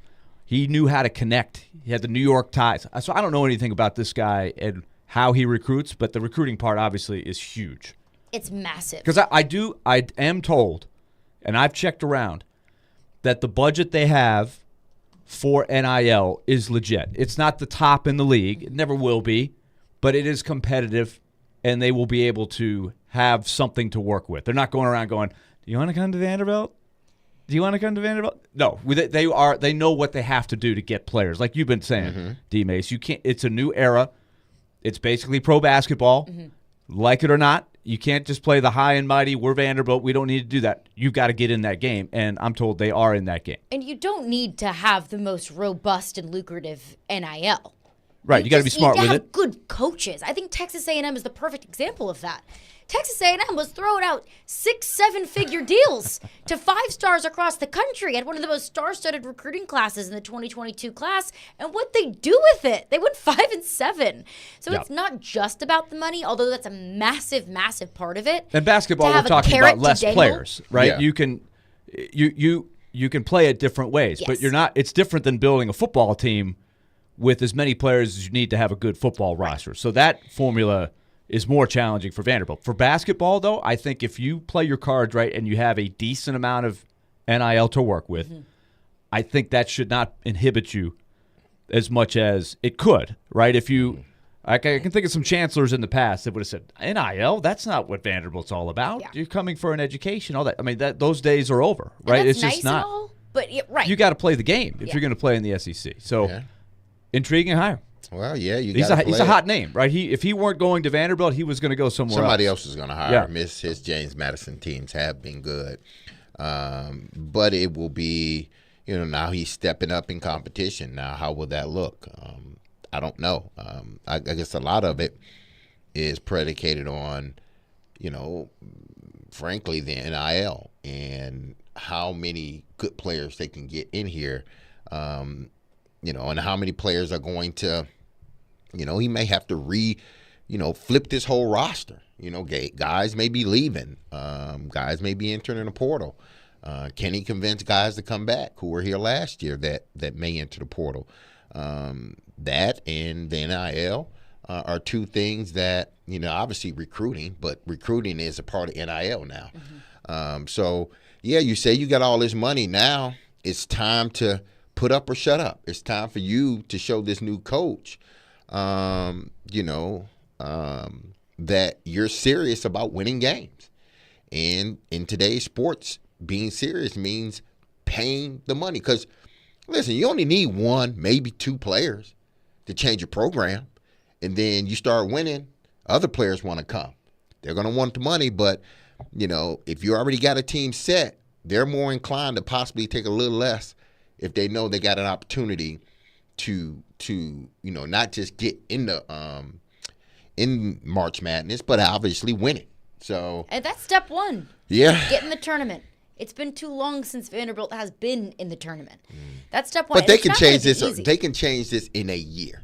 Well, you can change it in. Okay, so here the Cremins background is when Cremins left Georgia Tech, and then went to College of Charleston for a long time. Charleston has won a lot of games over a long, long period of time. A quintessential mid-major that is legit, right? Is relevant. Yeah. So his claim to fame is he's a good recruiter. Went to Georgia Southern, had some solid teams there. He had 5 out of the 6 years had a really good record within the league, but they never made it to the NCAA. But they had consistent winners. Then at James Madison, he's been there for 4 years. The last 2 have been really, really good. And this year, 32-4 broke through. So interesting. Like, he must think he could win at Vanderbilt. That's the first thing I think, because he probably would have had options as the hot name, right? But we're going to learn more. Like, the question is always going to be, like, the formula at James Madison, the formula at Georgia Southern, the formula at Charleston is different than the formula at Vanderbilt. Who you're going up against is a lot different. Competition's much stiffer. But I think if you're a great recruiter and you have some NIL to work with, I think you can find some players. And then what you do from there is important too. So I don't know enough about the X's and O's and all of that stuff, but I think attention to detail will be important. Interesting. Kind of sounds like the antithesis maybe of Jerry Stackhouse, where what was the one criticism or the biggest criticism of Jerry Stackhouse? It wasn't that he couldn't coach. Absolutely, not at all. He could coach. It was about, can he recruit? Does he care about recruiting?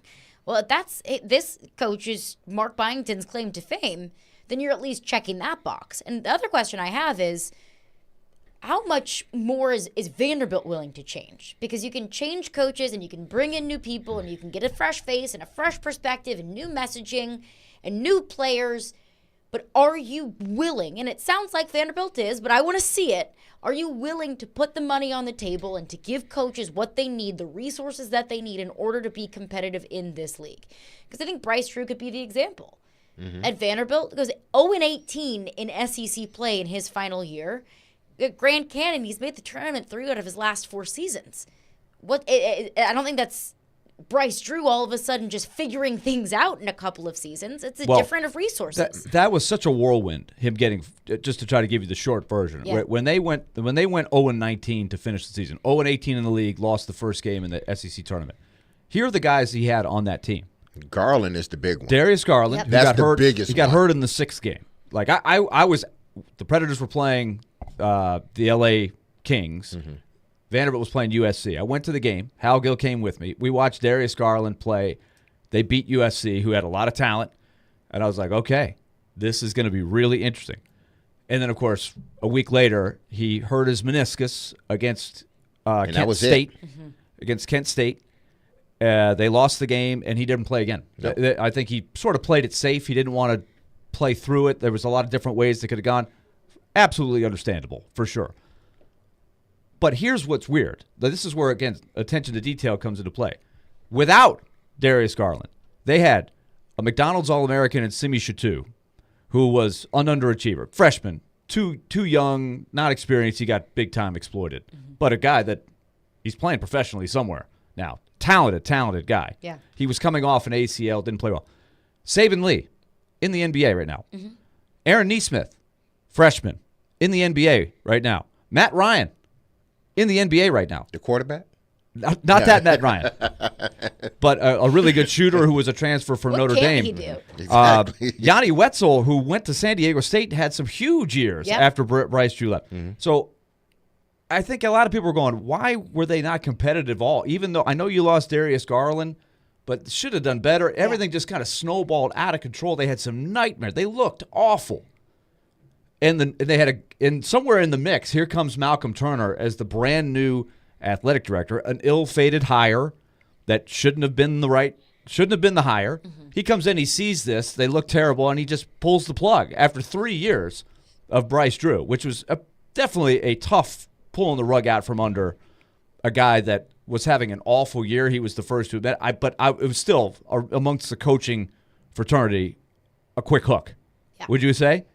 Like, I don't know what would have happened if he had kept those guys around, but Bryce Drew can get players. That wasn't the problem. It was, what do you do with those players? And they were super young. I don't know what the next couple years would have looked like because I think he would have recruited better rather than start over with Jerry Stackhouse, and you had sort of a mass exodus. A lot of those guys left. And then Neesmith got hurt the next year. That was Stackhouse had a lot of bad luck with injuries and stuff too, on top of everything else.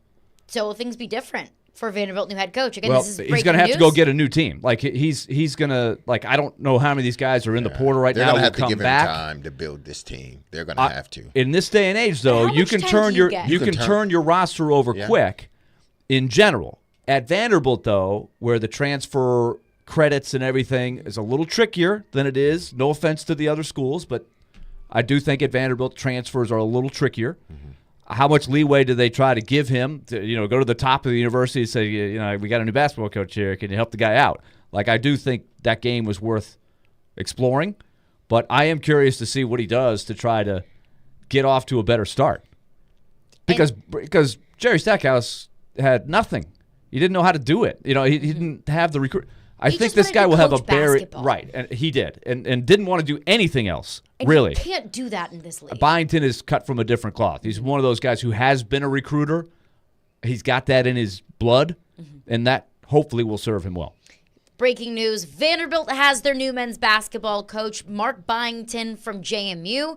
JMU had a 32-4 season, made it to the NCAA tournament, 9 winning seasons in 11 years throughout his stint as a head coach. Mark Byington, the next head coach at Vanderbilt. I want to get your thoughts on that coming up next. 615-737-1025 is the phone number. We'll get your thoughts on that. Any March Madness thoughts, Vols fans? I know Creighton's a good team.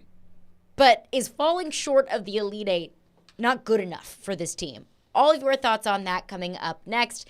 Caroline, Willy, D-Mase, and Hay score big this spring with Lee Company and the Nashville Predators in the 10K Power Play giveaway. Enter for a chance to win a Kohler home generator or $10,000 toward Lee Company home services. That's right, a Kohler home generator or $10,000 toward Lee Company home services. Go online to leecompany.com/giveaway to enter. That's leecompany.com/giveaway in the 10K Power Play giveaway. Contest entries are accepted until Saturday, April 20th. Lee Company, all you need.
Start spreading the news. Caroline, Willy, D-Mase. Say tomorrow it's your chance to leaving participate today. in Preds Pick to Click. If you correctly guess a Preds player that scores a goal in the Preds game tomorrow night, you win a pair of tickets to an upcoming Preds home game. Participate with Robbie and Rexford tomorrow morning at 8:45 a.m. Pick to Click brought to you by TJ Anderson Homes of Benchmark Realty. List your home with TJ to get your home seen, heard, and sold. So breaking news coming in from CBS Sports. Vanderbilt has found their guy, their next men's basketball coach, Mark Byington from JMU with 32 and 4 this past season with JMU, made the tournament. I want to get your thoughts on that, but first, did you guys see the headline in the Lexington newspaper today? Because you sent it to us.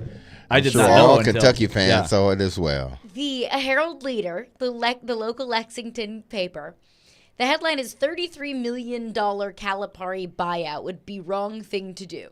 Fine, that's your opinion.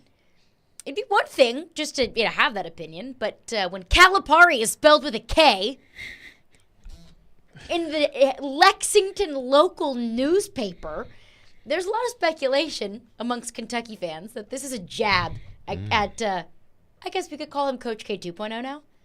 Yeah, I guess so. I mean, listen, if a news outlet or a print outlet in North Dakota or Detroit or I don't know. Even that's unacceptable. Yeah, even that's unacceptable to be Detroit. Let's say, I don't know, Wyoming like somewhere. Rinky-Dink Town, USA. Yeah, some little small town that has just like two, writers or something like that. If they sort of, they misprinted, not necessarily that they wrote it wrong, but it just got misprinted, then okay, we can say, there's only going to be, maybe 100 of those circulating. But when you the people right in your backyard, like they're right there with you. The local Lexington paper, like they're Lexington there. Sports is Kentucky. Yeah, that's sports. all. It's this Kentucky. That's it. When you talk about Lexington sports, it's Kentucky. And when we talk about Kentucky sports, it's Cal. Exactly. That's the professional team there. And y'all spell his name wrong? Yeah, I think that was a dig. I think that was a dig. Yeah. It's hard to think it wasn't Yeah, intentional. That's how bad it is. Yeah, It it's had like to have been because that's in intentional. all. That's Lexington Heralds.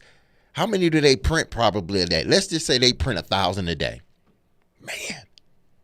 So there's 1,000 papers out there with his name spelled with a K rather than a C. They trolling him, I think. It sounds like it. Yeah. I hope they are.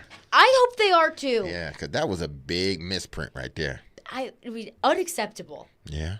Unacceptable what Cal has done in the last 4 years in Kentucky. The lack of what he's done. Right? Okay. Well, so was here's my unacceptable, question. and what Cal has done is unacceptable. So they go both hand in hand. So what is the better formula to win if you're Kentucky going forward? To replace Calipari, pay him all that money, whatever it's going to take, or for John Calipari to say, okay, it's time for me to continue to tweak my formula. The one and done, the young team is not the way to go. I've got to find a better way to get the kind of team to get, because he can get players, right? I don't think he's ever going to out X and O his way to a national championship. Never has, but he will be able to get the players. I think it's just a matter of reapplying, because you have no shortage of resources. So is that the better way to go, or is it to scrap it and go somewhere? I mean, forget about what it would take to get rid of him, because you got to pay him a gigantic amount, which is probably no skin off of Kentucky's back. They'll do it if they want to. But are you really going to do better? Like, I think it's a little bit, be careful what you wish for. Like, I think they could the say guy he absolutely replaced, we could do better. I do want to remind Kentucky fans, because they have purged this guy from their memory, but Billy Gillespie was the coach. And when Tubby Smith resigns, now we'll do better. We got it. We needed to get rid of Tubby. Tubby was no good. He won with Patino's players. He never did anything. This is going to be great, Billy Gillespie. And he was a nightmare. He was a nightmare. They stunk. So you can do better, but you can do worse. So who would you rather have? I get it. If you just want something new, maybe Cal wants something new at this point. He's gone through all the ups and downs. He knows about the stresses, the microscope you're under there. I'm really intrigued what happens there. I look at it and I say, there's always a risk involved with moving on from a coach, because you could bring someone in that was significantly worse than what you had, and you will look back and say, I wish we knew how good that we had it. But there's also the other side of that coin of, well, we can get out of the first round of the tournament, because Kentucky hasn't been doing a whole lot of getting out of the first round of the tournament lately. First round exits the last 2 years, a second round exit the year before that, and before that they lost in the second tournament. round last year. They won the first game and then lost to Kansas State last year. 2 years ago Two is years when ago they was lost to St. Peter's. Okay, thank you. So in the last 3 years, it's been two Missed first the round tournament exits. entirely the year before that. And missed the tournament entirely. So if I'm a The last Kentucky 4 fan years have not asking been myself, to the standard, can for we sure. do better? I don't know. I think you can find a lot of coaches that can get you out of the first round of the tournament more than once every 4 years. Is that just a run of bad luck? How many times? You play that game over against Oakland 20 times. I don't think it goes the same way. But we ain't got 20 times. To play I know. over again. The same thing with St. Peter's. It one and is done. excruciating if you're a Kentucky fan. I know a lot of them. They live and die with this stuff. Yeah. It's not. It is It's just a high not standard. acceptable. But there is reality. I think it's more about his roster construction, and I think he could change that roster construction and do well. Is he willing to change? That's the question. Whether his roster, The game is changing. No, whether his roster construction stays the same or not, he has to figure out a way at coaching better, getting these guys to buy in on both ends of the court. This wasn't a good defensive team. They were a horrendous defensive They team. were a great offensive team. You got to find, as a head coach, you got to find a way to, how do I get them better on the defensive end? Listen, you may have to, your recruiting tactics, not to say you don't try to go out there and get 5-star recruits, because that's what you try to do, because you want to build your team. But Cal, you may need to go get some grunt players that are not 5-star guys that are maybe 3-star guys, that has that hunger to want to be a 4 or 5-star guy. Once they, end up their college career, they want to be considered one of the better college players at that point in time. You want to have guys that want to work for it hard. I think you got to have a mixture of both. Yes, you got to have your 5-star, your uber athletes. You got to have those, but then you got to have the guys that want to work hard, on both ends of the court. More importantly, probably on the defensive end of the court, because he's tried this philosophy of having a younger team mixed with some older guys, or just an all, young team. He's tried it several different ways. So let's not act as if, every year Cal has only had freshmen. No, it hadn't been that way. He had some teams that had some sophomores and juniors and seniors. Sheboy was a damn ultra senior. Yeah, Sheboy was like 30. Yeah, exactly. And they couldn't win with the Naismith Award winner. He couldn't win the championship with him. So he has to find out, how do I coach these guys? Not just from an offensive scheme. How do I coach them from a defensive scheme? I need them to play. If this team would have played better defense, they would have went further. Basically. Yep, I agree with that. I don't think that the excuses work for Cal anymore. There's a standard, and that standard has not been met, and it hasn't been met for far too long. We're talking about Kentucky. Kentucky might be the, fourth, fifth best team in the SEC? That's not Kentucky standards. But the SEC is not. It's tough. It's tough. League. It's a pro league. But that's the expectation at Kentucky. All right, we'll catch up with TD coming up next. We'll get TD's thoughts on the luxurious Snead trade and what the Titans have done so far in free agency. Teron Davenport joins us coming up next. Caroline, Willy, D-Mase, 102.5, 106.3 The Game.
your Game Center update. This is Nick Frazier. The Sweet 16 has never tasted any better as the Vols continue dancing in March as they beat the Texas Longhorns over the weekend, 62-58. Vols' Dalton Knecht scored 18 points with only one three-pointer. The Vols' defense became a problem for the Longhorns as they created 17 turnovers in Saturday's game. The Orange and White will next face Creighton on Friday. Other news as the Vanderbilt Commodores are set to hire James Madison's Mark Byington as their next head coach, according to ESPN's Jeff Borzello and Pete Thamel. Byington took the Dukes to a 32-4 season, making it to the second round of the NCAA tournament. And now, here's your Fox 17 weather report. I'm Fox 17 meteorologist Greg Bobus. Today starting off mild, but the wind picks up throughout today. Wind advisory in effect this afternoon through tomorrow morning. Wind gusts today up near 40 miles per hour. Overnight, showers and thunderstorms, weak in nature, but wind gusts up near 50. For more, follow us on Twitter at 1025thegame or visit thegamenashville.com.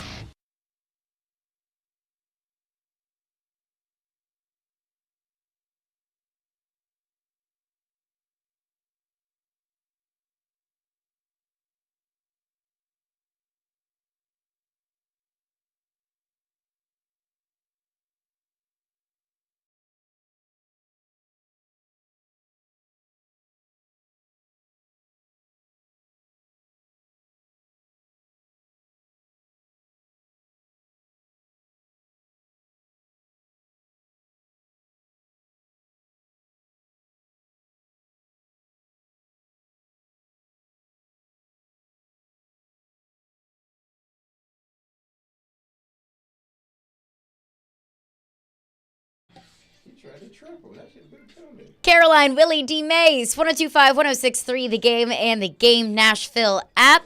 We're streaming live on Twitch, Twitter, YouTube, and Facebook Live every single day. And the Titans made a trade on Friday evening.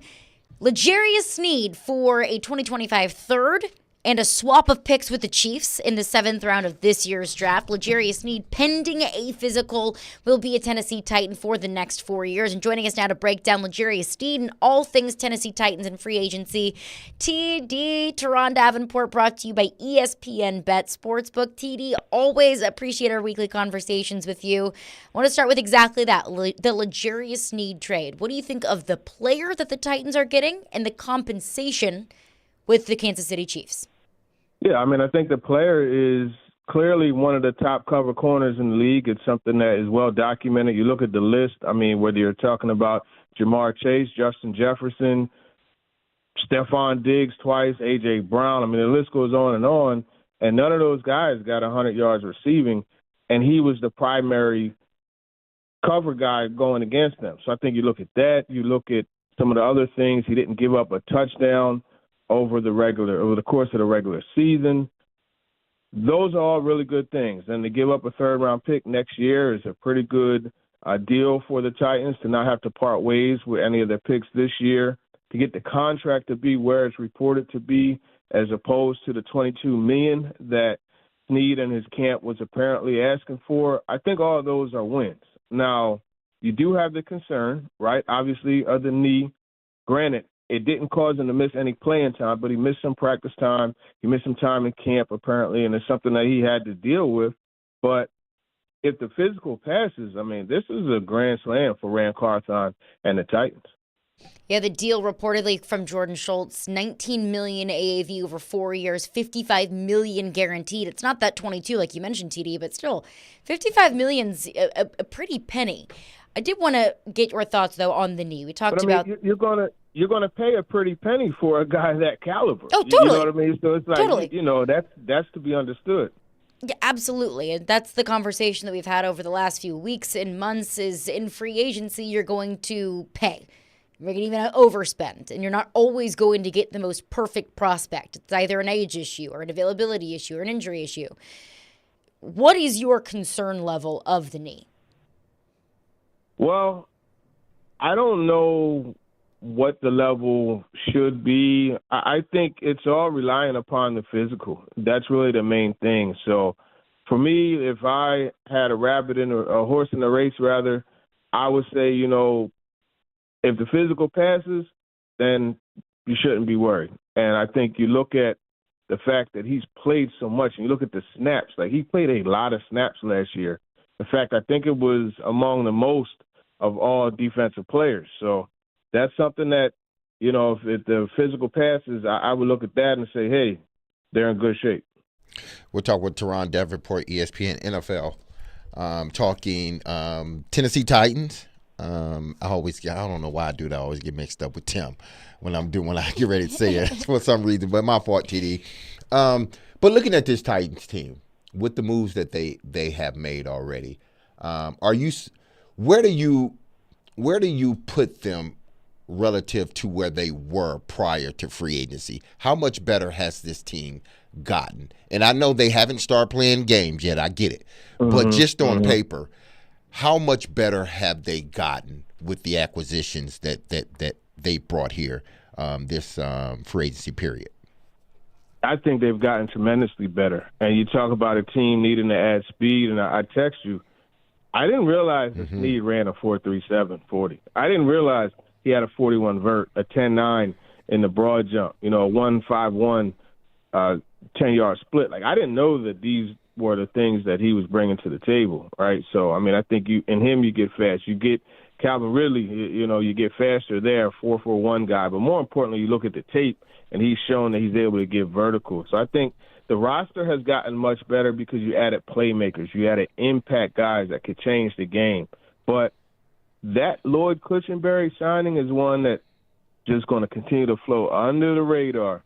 And I think when you look at him and his ability to anchor and just lock things down from the interior and keep that pocket from being collapsed from the inside is huge for the Titans, especially for Will Levis. He wants to follow through and throw the ball downfield. He wants to step up in the pocket and find players down the field. And I think the key to that is having a guy that could anchor and not allow those interior pass rushers to get to Levis. So I think this team is much, much better, but there's still holes to be filled, right? I mean, you got to find an inside linebacker or get a group out of Otis Reese IV and Jack Gibbons. You got to figure out what you're going to do at right tackle. You got to figure out what you're going to do at left tackle. So the work is still there to be done. Yeah, and that's why you pick a guard in the first round with what pick was that, 11 somewhere over there, because you got to secure, and this is what people got to understand about football nowadays.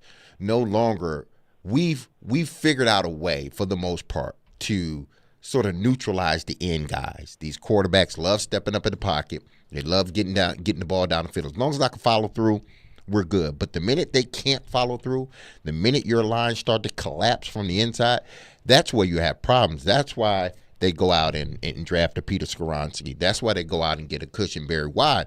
Because they've seen over at least this year that, hell, our quarterbacks are getting hurt, not because of these edge rushers. It's because they're getting pushed into the quarterback lap. So, securing Cushenberry, having Skoronski right next to him, and then ultimately going to get your left tackle, I think signing of Cushenberry started something that is going to sort of trickle throughout this offensive line once they get their tackle. But I think all of it is predicated on Will Levis. No matter what they go out and do, who they go out and get, the cake, as Willie said, the cake and the icing, the cake to me is Will Levis. The icing is the Ladarius Sneeds, the Ridleys, Cushenberries. Those guys are the icing.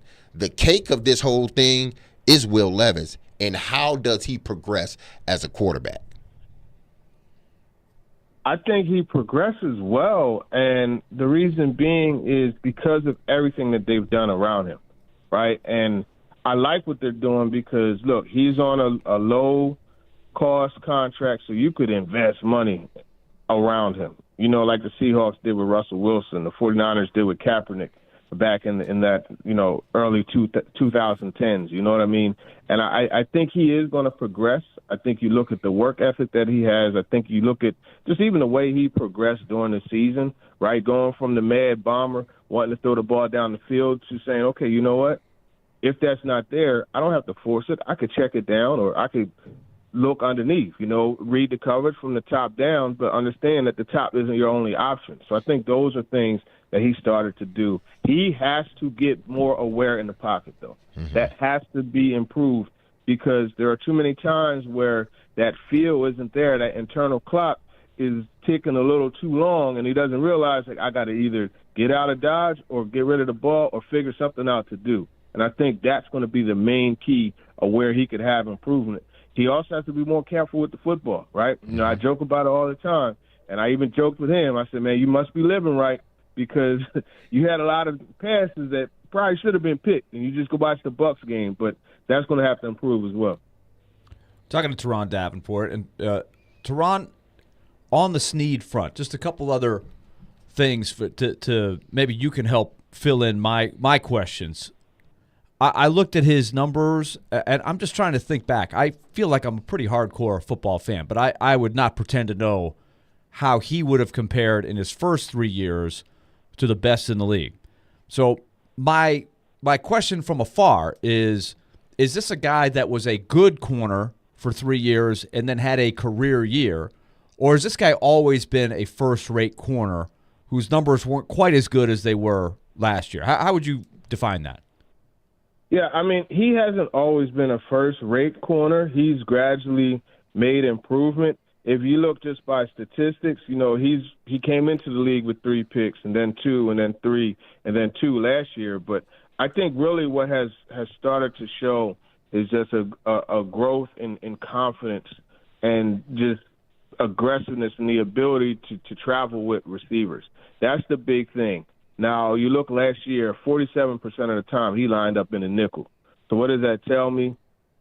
You're literally traveling from left to right and in the middle with whoever it is, whether it's Stephon Diggs, Calvin Ridley, A.J. Brown, whoever. And I think that's the true sign. I think over the last 2 years he really developed into a top-level shutdown corner. And the other thing that you're getting from him is a guy that could blitz, too. Like, you could send him on the blitz, and he'll get to the quarterback. So there's a lot of versatility there, and I think that's something that he just kind of grew into over the last couple of years. I did notice that. He does blitz quite a bit from his position. My other question that you will be better at answering than I would be, just when you change position or when you change systems, right, coming into a new team who's got a new coordinator to start with, totally different players you're playing with, and you're going to be maybe making more than anybody at your position, and you're going to have that spotlight on you. That's a lot of variables to me. How confident are you that he can make that adjustment and still play at the level that he played last year? That's always the question, right? How are you going to do changing teams and getting money? And I think a big part of it that doesn't really get discussed is the coach. And for me, looking at Denard Wilson and the success that he's had as a secondary coach in other places, I think that tells me that, you know what, he's wise enough to take and look at L'Jarius Sneed and say, okay, look, this is what he does well. This is how we're going to feature him. And I think when you look at that, his situation is good and it's more conducive to having success despite getting the big money, despite being a guy in a new scheme. And I just love what he brings to the table as far as the aggressiveness, right? You look at that tape of he and Tyreek Hill. I mean, he jammed Tyreek Hill under the turf. You know what I mean?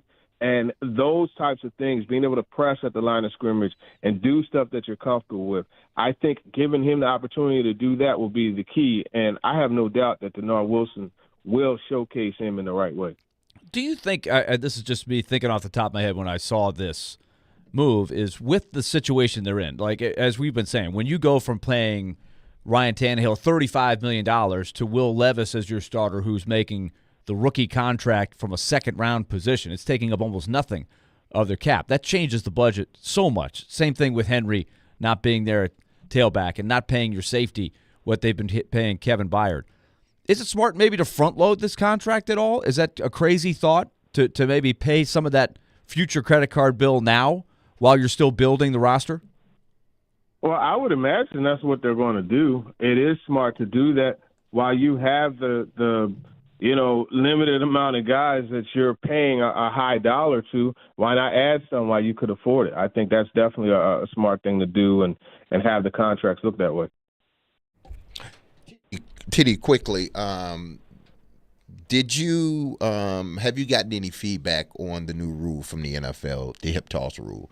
Because I'm sure it's going to affect defensive guys across the NFL, especially this season. I don't know how you regulate this. I really don't. It's a tough one for me. It's a tough one.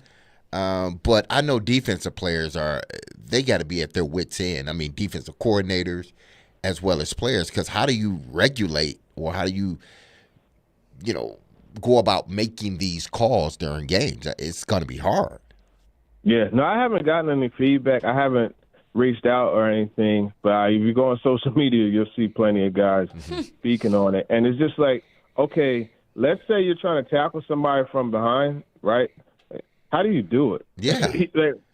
You don't always have the opportunity to force forward momentum into a guy. So I have no clue. It's another judgmental thing that's going to vary from officiating crew to officiating crew.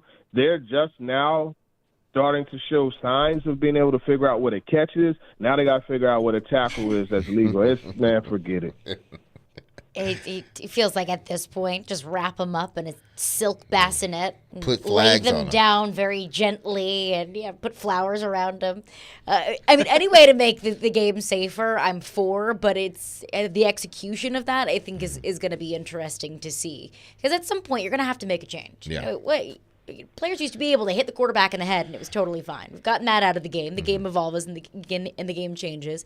Anything else from the owners' meetings going down this week in Orlando? Either topics of discussion that have already been had or that are on the docket that you're keeping an eye on, TD? Well, I thought Paul Kaharski did a really good job of getting Brian Callahan to talk about the offensive line, right? He said something that we didn't know, right? Dylan Radins is going to start off at guard. He's not going to be in that mix for the right tackle or either tackle spot. I thought that was intriguing. So that's something I'll monitor, and obviously continue to monitor these pro days and top 30 visits, which Joe Alt is going to be here at some point. So that's another good nugget that came out of the owners' meetings, the league meetings. So those are two things I'll be looking at. And I was looking at a couple articles on ESPN.com, evaluation of free agency, to-do lists for several teams across the NFL from now until the draft, and the draft until the beginning of training camp. There's one article I was looking at about moves that maybe didn't make sense or didn't fly off the paper as being a home run move. And I'm trying to find it. I'm going to try and find it to see who actually said it. But there was one move that a writer at ESPN.com that said that was kind of confusing, and that was the Titans' acquisition of Tony Pollard. Thought that maybe the Titans would go after a little bit more of a power bruising running back. I disagree, frankly, but TD, I wanted to get your thoughts on how you see this Tony Pollard, Tajay Spears duo working out come the season. I think it'll work well, and these are guys with similar skill sets, right? And they offer different things. I think. Actually, I'm not even going to say that because Tajay Spears runs hard, too. We forget, how often he makes the first person miss. So I'm not even going to say Pollard runs harder than him. I think the ultimate thing that they were able to do is get a two-back backfield, right, that you don't have to worry about, okay, all right, we got to get this set of personnel guys and we got to get this package in with this back to call this play. And that's one of the few negative things that they've had in the past with Derrick Henry is that you can't really expand the passing plays as much, with him on the field. Now you could do it with both because both of these guys could catch the ball out of the backfield well. So I get what whoever wrote that was saying, and, it was part of the reason why I figured, maybe a guy like Gus Edwards would be in the mix. But what they've done makes a lot of sense, in my opinion. And we know this is going to be a much more pass-happy offense under Brian Callahan. TD, appreciate you as always. Before we get you out of here, please let us know about ESPN Bet. Oh, yeah, that's right. And it's tournament time, too, so now's the time to really take a look at it. And ESPN Bet, it is the official app of ESPN. It's ready to take you through all the huge sports moments this spring. the exclusive sports book, as I said, and you get offers and promotions from Scott Van Pelt and Stephen A. Smith, other ESPN personalities, from playoff intensity to getting on the links and out to the ballpark. There's no better time to be a sports fan.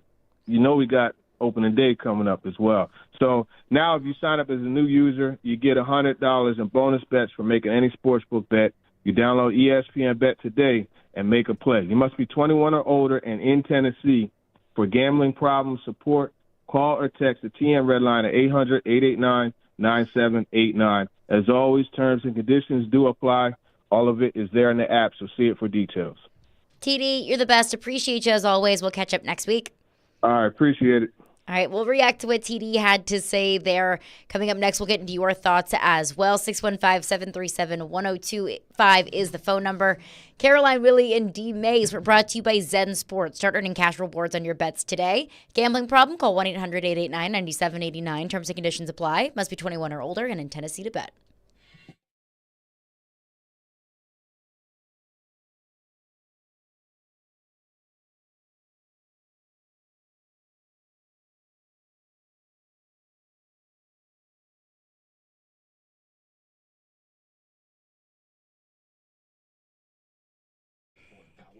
All right, let's talk Lee Company. 567-1000 is the phone number to keep top of mind. Area code 615. Big sponsor, as you heard Caroline say earlier in the show, of our Predators coverage. They've got some great things going on with that. Big game for the Predators tomorrow night against the Vegas Golden Knights, who play tonight in St. Louis. So an interesting couple of days coming as Nashville goes into the final 11 games of the season. Lee Company will be there right along with you. You'll see their display all over Bridgestone Arena and with our radio coverage here on 102.5 The Game. But remember the home maintenance plan that I've been talking about that we use in our household and have for years. You get those annual checkups of your heating, your cooling, electrical, and plumbing systems. It's the way to go. It's going to save you money over the long term, and they're going to do it right. If they get to the point where you're going to need repairs, and look, if you're in a home over a course of time, eventually you are going to have some wear and tear. You'll get discounts on those repairs with the Lee Company home maintenance plan. Ask them about it. 615-567-1000 or leecompany.com.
You mentioned the atmosphere. Can you feel with what your team has done over this stretch here, the fan base, the community kind of rallying around the group this time of year? Is this the playoffs are very important? You feel it in the building. I think we're in kind of, we're in and out of town. We're on the road. It's been a sort. We've been all over the place, every time zone here the last little while. So it's hard to get a great feel. But like I said, driving in the rink today, you could feel a little bit in the city. Sometimes when you get into the playoffs, you could feel a certain vibe without even really being on the streets, but you can just feel it. And I felt it this afternoon coming in. That was Andrew Brunette after yet another Predators win on Saturday night, taking out a Detroit Red Wings 1-0, and the point streak continues. 17-game point streak for this Nashville Predators team. They simply cannot lose. This team cannot lose. And Saturday night, it wasn't the most exciting of all games. Oh, yes, it was. I think it was the best atmosphere of the year. Even though the score, I think on the ice it was awesome. You had to have watched it. Because 1-0 on the surface, I get it. It's it doesn't seem like it, but man, that game was intense. It was playoff. It was buzzing in there. I loved that game. And Mason and I were kind of looking at each other going, you were at the arena. I wasn't at the arena. So I think, I think that would be the thing. If you just saw the score, 1-0, that must have been kind of it was really fun to watch because Detroit, the history with Detroit. Totally. It all starts, this guy, and I figured out, I didn't know who it was. I asked the question. We were all kind of stunned. The whole catfish thing started because the octopus from Detroit. And Mace, you probably grew up watching yes. them throw that octopus on the ice. Yeah. And so Nashville is kind of the wise guy, little brother. Oh, we'll throw a catfish on the ice. It all started for that. I'm sure Detroit was like, oh, nice try. Yeah, nice try trying to match the octopus. So some guy yesterday, and I was wondering why this happened. Some guy decides he's going to put a catfish and then put an octopus and stuff it in the catfish's mouth and puts a jersey around it. What did the jersey say? It said something like catfish eats octopus. But it was weird because when the catfish hits the ice, first of all, you can't read what's on the catfish's jersey. I have no idea. I just thought it was a Preds jersey. But the octopus comes flying out of there. I didn't know it was in the catfish's mouth. And so we're thinking, did somebody slip a octopus in there and we didn't know? Is some Red Wings fan trying to get in there? But that started the whole thing. This poor girl, I want to know who this poor girl is who has to pick up the catfish and the octopus. She's carrying them both, slime city. But you had a lot of Red Wings fans in town, but they were sort of one-upped.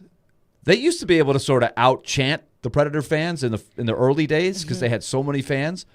But the Predator fans were like, okay, nice try. Try to get that "Let's Go Wings" chant going. And then, boom, they would be "Let's Go Preds." But you had both fans yelling. I thought it was just electric from the start. You had Patrick Kane, the all-time villain, playing for the Wings, and he, so you had him on. That's the first time we've seen him in Nashville for playing somebody other than the Blackhawks. So you had a lot of other stories. They had Philip Forsberg fighting, and it was a heck of a fight. I've never seen Philip Forsberg fight you get in a fight sometimes in the schoolyard, and you're like, oh, my buddies will come break it up. People will break it up. It won't really. I'll just act like I'm going to fight.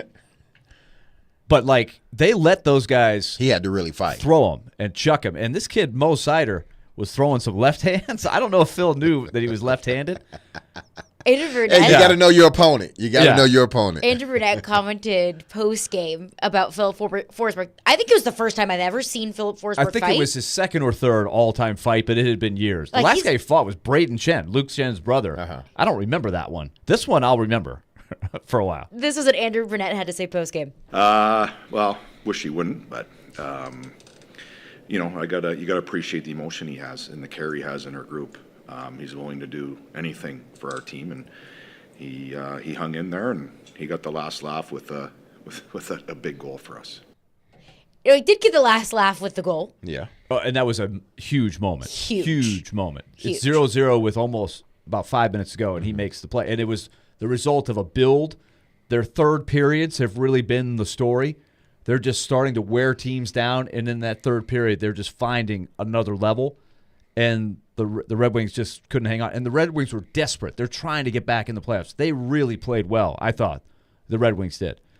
But Philip Forsberg kind of said after the game, because I thought it was doing well for a minute there. He did get a couple early shots, and he goes, then I realized I wasn't really doing well.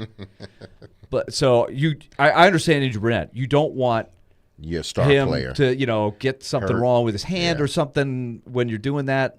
And to not get in the habit of that.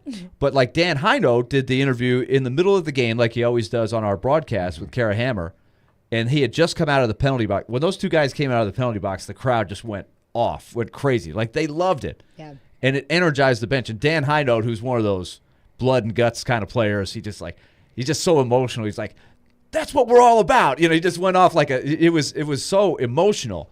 So that's where they are. That's where they are right now. It's just this stuff is building right now. I really hope tomorrow has that same kind of thing. Tuesday night's a little different than Saturday. That's why I want to see, and I'm hoping a lot of people that are kind of jumping back on the bandwagon with the excitement. You got the defending champions coming in tomorrow night in a big game. I want the energy level to stay kind of like it was. Because like you're saying, it's really been phenomenal to watch. It's so entertaining. Is every game moving forward a big game, or just you're saying just this one because of where they sit in the standings? Because Vegas right below you're playing for a what for are a they, 3 seed. points behind?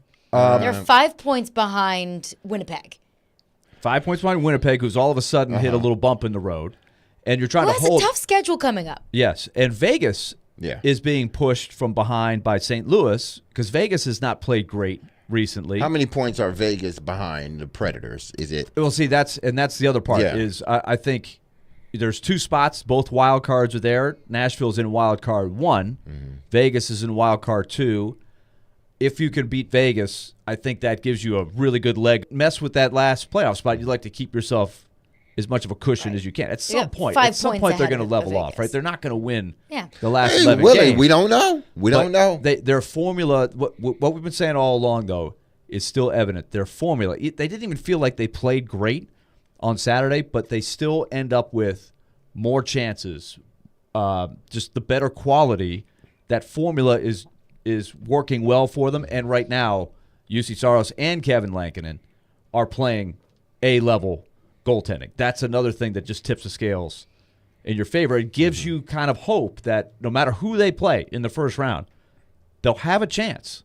Knock on wood, if they have, a guy or two will probably get hurt between now and the end of the season. They're already trying to figure out when these defensemen are going to come back in, and that is knocking them back a little bit. But if they can have a reasonable amount of health, they will have a shot in the first round. They'll be an underdog, but it's not what I thought. Like, remember we would say, hey, whoever gets that spot is going to be a huge underdog. They'll be the biggest underdog in the playoffs. I don't think it's quite like that anymore. Well, and our conversation really dating back to the beginning of the season was, well, if the Preds even find themselves in the playoffs, they might get swept or they might make it interesting in 5 or 6 games. They're not going to make it out of the first round, but just getting to the playoffs with this shift and when a new coach with a new team and a new general manager, that's something. It's no longer that. Like, MoneyPuck.com gives the Predators a 99.6% chance of making the playoffs. Like, making the playoffs to me is no longer the conversation. The conversation is, what can you do in the playoffs? Yeah. You got a 5-point lead over Vegas, and they're within 5 points of Winnipeg, and 5 points as a slouch. Like, that's a considerable amount of points, but that at least feels in reach with the schedule that you have moving forward over the next couple of weeks. They've got a head-to-head with them. And the head-to-head versus Winnipeg's schedule that's kind of a gauntlet from now until the end of the season. The other intriguing race, I think, is Vegas has a tough schedule down the stretch, and St. Louis does not. St. Louis is 4 points back of Vegas, but they get them head-to-head tonight. If they win that game tonight, that, I think, will really give the Blues some energy. And if you look at who the Blues play down the stretch and who the Golden Knights play down the stretch, St. Louis has a much easier schedule. Are they as good as the Golden Knights on paper? Probably not. Mm-hmm. But the schedule is lining up. So I really feel like the Blues, if they can win this game tonight, will start to believe that they might be able to push up and catch them. And Vegas has still trying to, they don't have Mark Stone. They have a goalie issue now. Aiden Hill is not on this road trip. by the way, Vegas goes to Winnipeg after they go to Nashville, right? So this is a tough road trip for them. That's a long trip. Yeah, so they're not 100% in. They made all these trades like, oh, yeah, when we get to the playoffs, we'll get Mark Stone back, and we'll have all these new guys. Well, they got to get there. Like, it was an assumption that they would be there before. I don't know if it's a full assumption now. I still like their chances better than the Blues or the Wild, but they got some work to do. So that's why I think we'll add some intrigue to tomorrow night's game, because Nashville's trying to hold off Vegas, and I think they could deliver a pretty big blow to Vegas if they could beat them. Tomorrow's a biggie.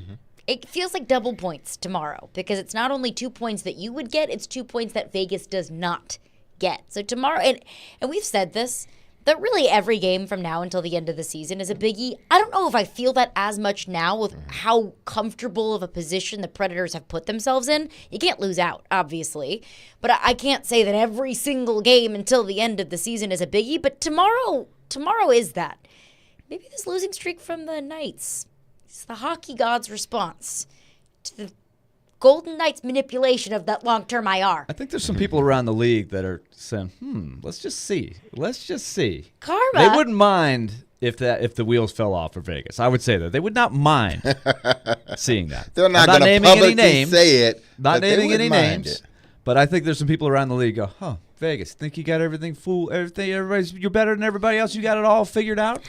Okay. All right. What a shame it would be if you remember, missed out on the playoffs. 2 years ago, they tried this, and they missed the playoffs. Last year, they tried it. Everything worked, and they were like, well, let's just do it again. Well, we'll see. We'll see which way it's going to go. And look, they could get it right, and they could be a really, really tough team in the playoffs, but they still have some work to do. If Nashville, with 11 games left, wins, let's just say out of 11 games, they win 5 of the 11. So they go 5-6. That would still be 98 points. That should be well into the playoffs. Just playing basically 500 hockey or a little below, it still should get them in. But I do think this is going to be the thing to watch. Is look, everything's cooking right now. At some point, stuff's just going to happen. You might get unlucky. You might get an injury.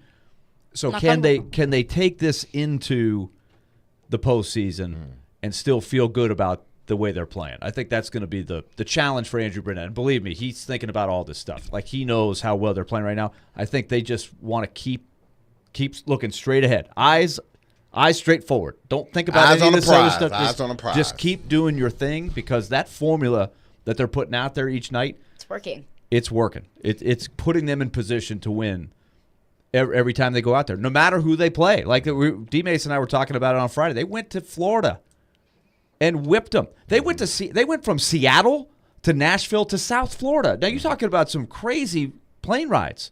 It didn't matter. Good teams. It didn't matter. They still went out there, and then they bounced right back to Nashville and played Detroit, who is in a desperate situation, and they still found a way to beat them. So they're answering the bell right now with a lot of these challenges, but as we know, it's a weird game, right? You can feel great about yourself, and then all of a sudden it doesn't feel right. Like, they're just trying to keep those eyes straight forward, same tunnel vision. Keep going until you get all the way to the end. And that's what the approach should be. You haven't won anything yet. Your job's not done yet. But like you said, Willie, if the Predators do go, let's say 5-6-0 in the next 11, that could be enough to make the playoffs. Oh, that will be enough for sure. Well, this is a confident. But this team is not playing like it's a 5-6-0 in the next 11 kind of team. This is a confident team. They know they're a good team, but they know they're not good enough that they can go out and play a C game. Exactly.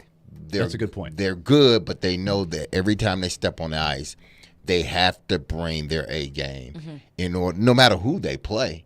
But I think now they've realized how good they are and can continue to be. Because when you beat these teams, whether it's Colorado or Florida, you build a sense of, okay, we got something here. Like, we're good. Yeah, we're good. There's like, a belief. We're no longer that fringe team. Like, we, in our minds, are going to make the playoffs, but it's not just about making the playoffs. It's about really winning games inside the playoffs, going deep. Because there's nothing to say that this Preds team can't go on a run in the playoffs. They went on a run during the season. Why can't they do it in the playoffs? Anyone who says that the Predators cannot or will not go on a run in the playoffs, I think is wrong. Well, you hadn't been watching this You're team. wrong. You haven't been watching this team. Why not? Yeah. They've beaten cup contending teams. In their place, at home, they've been competitive against teams that we all view, or have even beaten teams that we all view as legitimate cup contenders. So why not? Why can't they? Why wouldn't they? I'm not saying they definitely are. They'll still be an underdog in the first round of the playoffs, but who's to say that this team can't beat anyone in the league the way that they're playing right now? Want to wrap it up with some of your thoughts on this coming up next. Preds thoughts. Titans thoughts. Again, Titans over the weekend traded for L'Jarius Sneed, and breaking news of the day, Vanderbilt has found their next men's basketball coach, Mark Byington from JMU. We'll get into your phones coming up next. Caroline, Willy, D-Mase, hey, go to theGameNashville.com/bracket challenge and fill out your 16-team bracket to compete to win great prizes, including tickets to see Kings of Leon at Bridgestone Arena on September 26th. The 102.5 The Game Bracket Challenge brought to you by ESPN Bet Sportsbook, Twin Peaks, and Volunteer Hose and Gasket.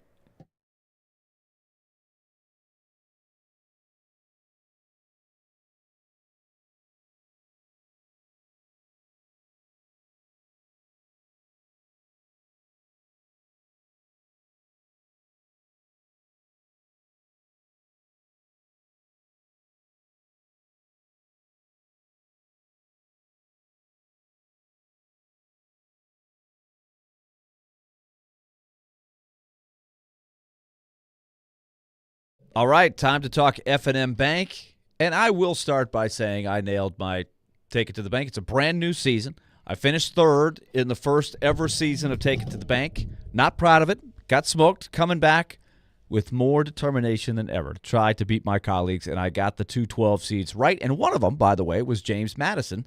Vanderbilt just hired James Madison's coach. So there's that. Meanwhile, every Friday at 1:45, we do Take It to the Bank. We make our big predictions for the weekend, and it is a lot of fun, as it always is. And F&M Bank is doing great work around the community. They've got 20 locations, so there's a really good chance that wherever you live in our listening area, they've got a location very much near you. So all you got to do is go to their website, myfmbank.com, check it out, and see what's closest to you. And then start looking into all of the things that they have that fit their motto, which is banking made easy on purpose. They want to simplify things. They don't want to make things more difficult. Look, all of us, including myself, we don't like dealing with all the finances. We just want to have fun, watch our games, do our thing. That's where F&M Bank really helps them. Whether you own your own business, whether you need a fun trick, just an easy, simple trick to save money like the Smart Swipe card, just let them do their thing. Find the nearest location, myfmbank.com. F&M Bank, equal housing lender, member FDIC.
Caroline, Willy, D-Mase, we're broadcasting from the Spring Hill Heating and Cooling Game Nashville studios, keeping your home feeling comfortable all year round. We've got a bunch of thoughts on the Predators, on the Titans, on Tennessee Vols basketball, so unless we have some thoughts, let's go to the phone. let's get to the phones. Our phone lines are driven by WilsonCountyHyundai.com. We were talking Tennessee basketball earlier in the program, and I said, look, I think anything short of the Elite Eight, Tennessee fans should be upset. Mm-hmm. They should be upset about that. I mean, it has been the moniker for far too long for Tennessee basketball and Rick Barnes that they can get in the dance, but they can't get far enough. We've got some salty Kentucky fans in the text line. Why are y'all salty? Okay. Dustin Texan says, when I see you guys, I don't know who you guys is. I'm going to guess Tennessee, but that is set the record clear. You guys is not us. Is it us? It's not us. That's not us. No. Says, I see Connect and Adu and Meshack or whatever. Vescovy and Ziegler do not bother me. Bet on them. Never bet on Ziegler to score over 10 points and over 4 assists. If it weren't for Connect, the Vols would not be relevant. What is it? You can say that about every basketball team. If it the weren't Bulls for this didn't have guy, Jordan. exactly. I mean, if Golden State didn't have Steph Curry, I mean, come on, you can say that about any team in last I any checked, sport. Connect will be playing on in this next game, right? I think. Also, Connect didn't play for Tennessee last year, and Tennessee was pretty damn relevant. Yeah. Connect didn't play for Tennessee the year before, and Tennessee was pretty relevant. And Tennessee's got all the same players. Like Vescovy and Josiah Jordan-James have been there for at least 17 years. Yeah, it seems like it. So it saved me the relevance talk. Because is Dalton Connect one of the best players in the country? Absolutely. Mm-hmm. Is he what I think is the missing piece for Tennessee? Yeah, I think so. Well, y'all need a Kentucky fan. That is indeed a Kentucky fan, which I think it is. Well, y'all need to get y'all a Dalton Connect. Or get a coach that teaches how to play defense.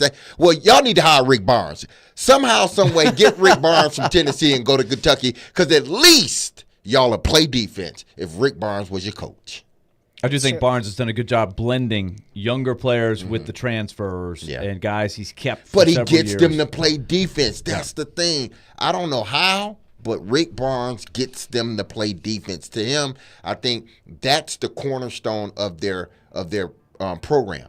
Playing great defense and then your offense doing what it does. And that's been the problem in the past, I think, for Tennessee, is it's been so defensively focused that by the end of the season in March, they're gassed. Yeah. And they didn't have the offense to supplement it. Now, the Vols didn't have the offense to supplement much against Texas, but they did just enough. They had that through the defense. shooting out. The defense did enough for them against Texas, absolutely. All right, that's going to do it for us today. We'll be back tomorrow at 11 a.m. Stillman & Company's up next. Be love and loving your people. Happy Monday. Peace. Closing time.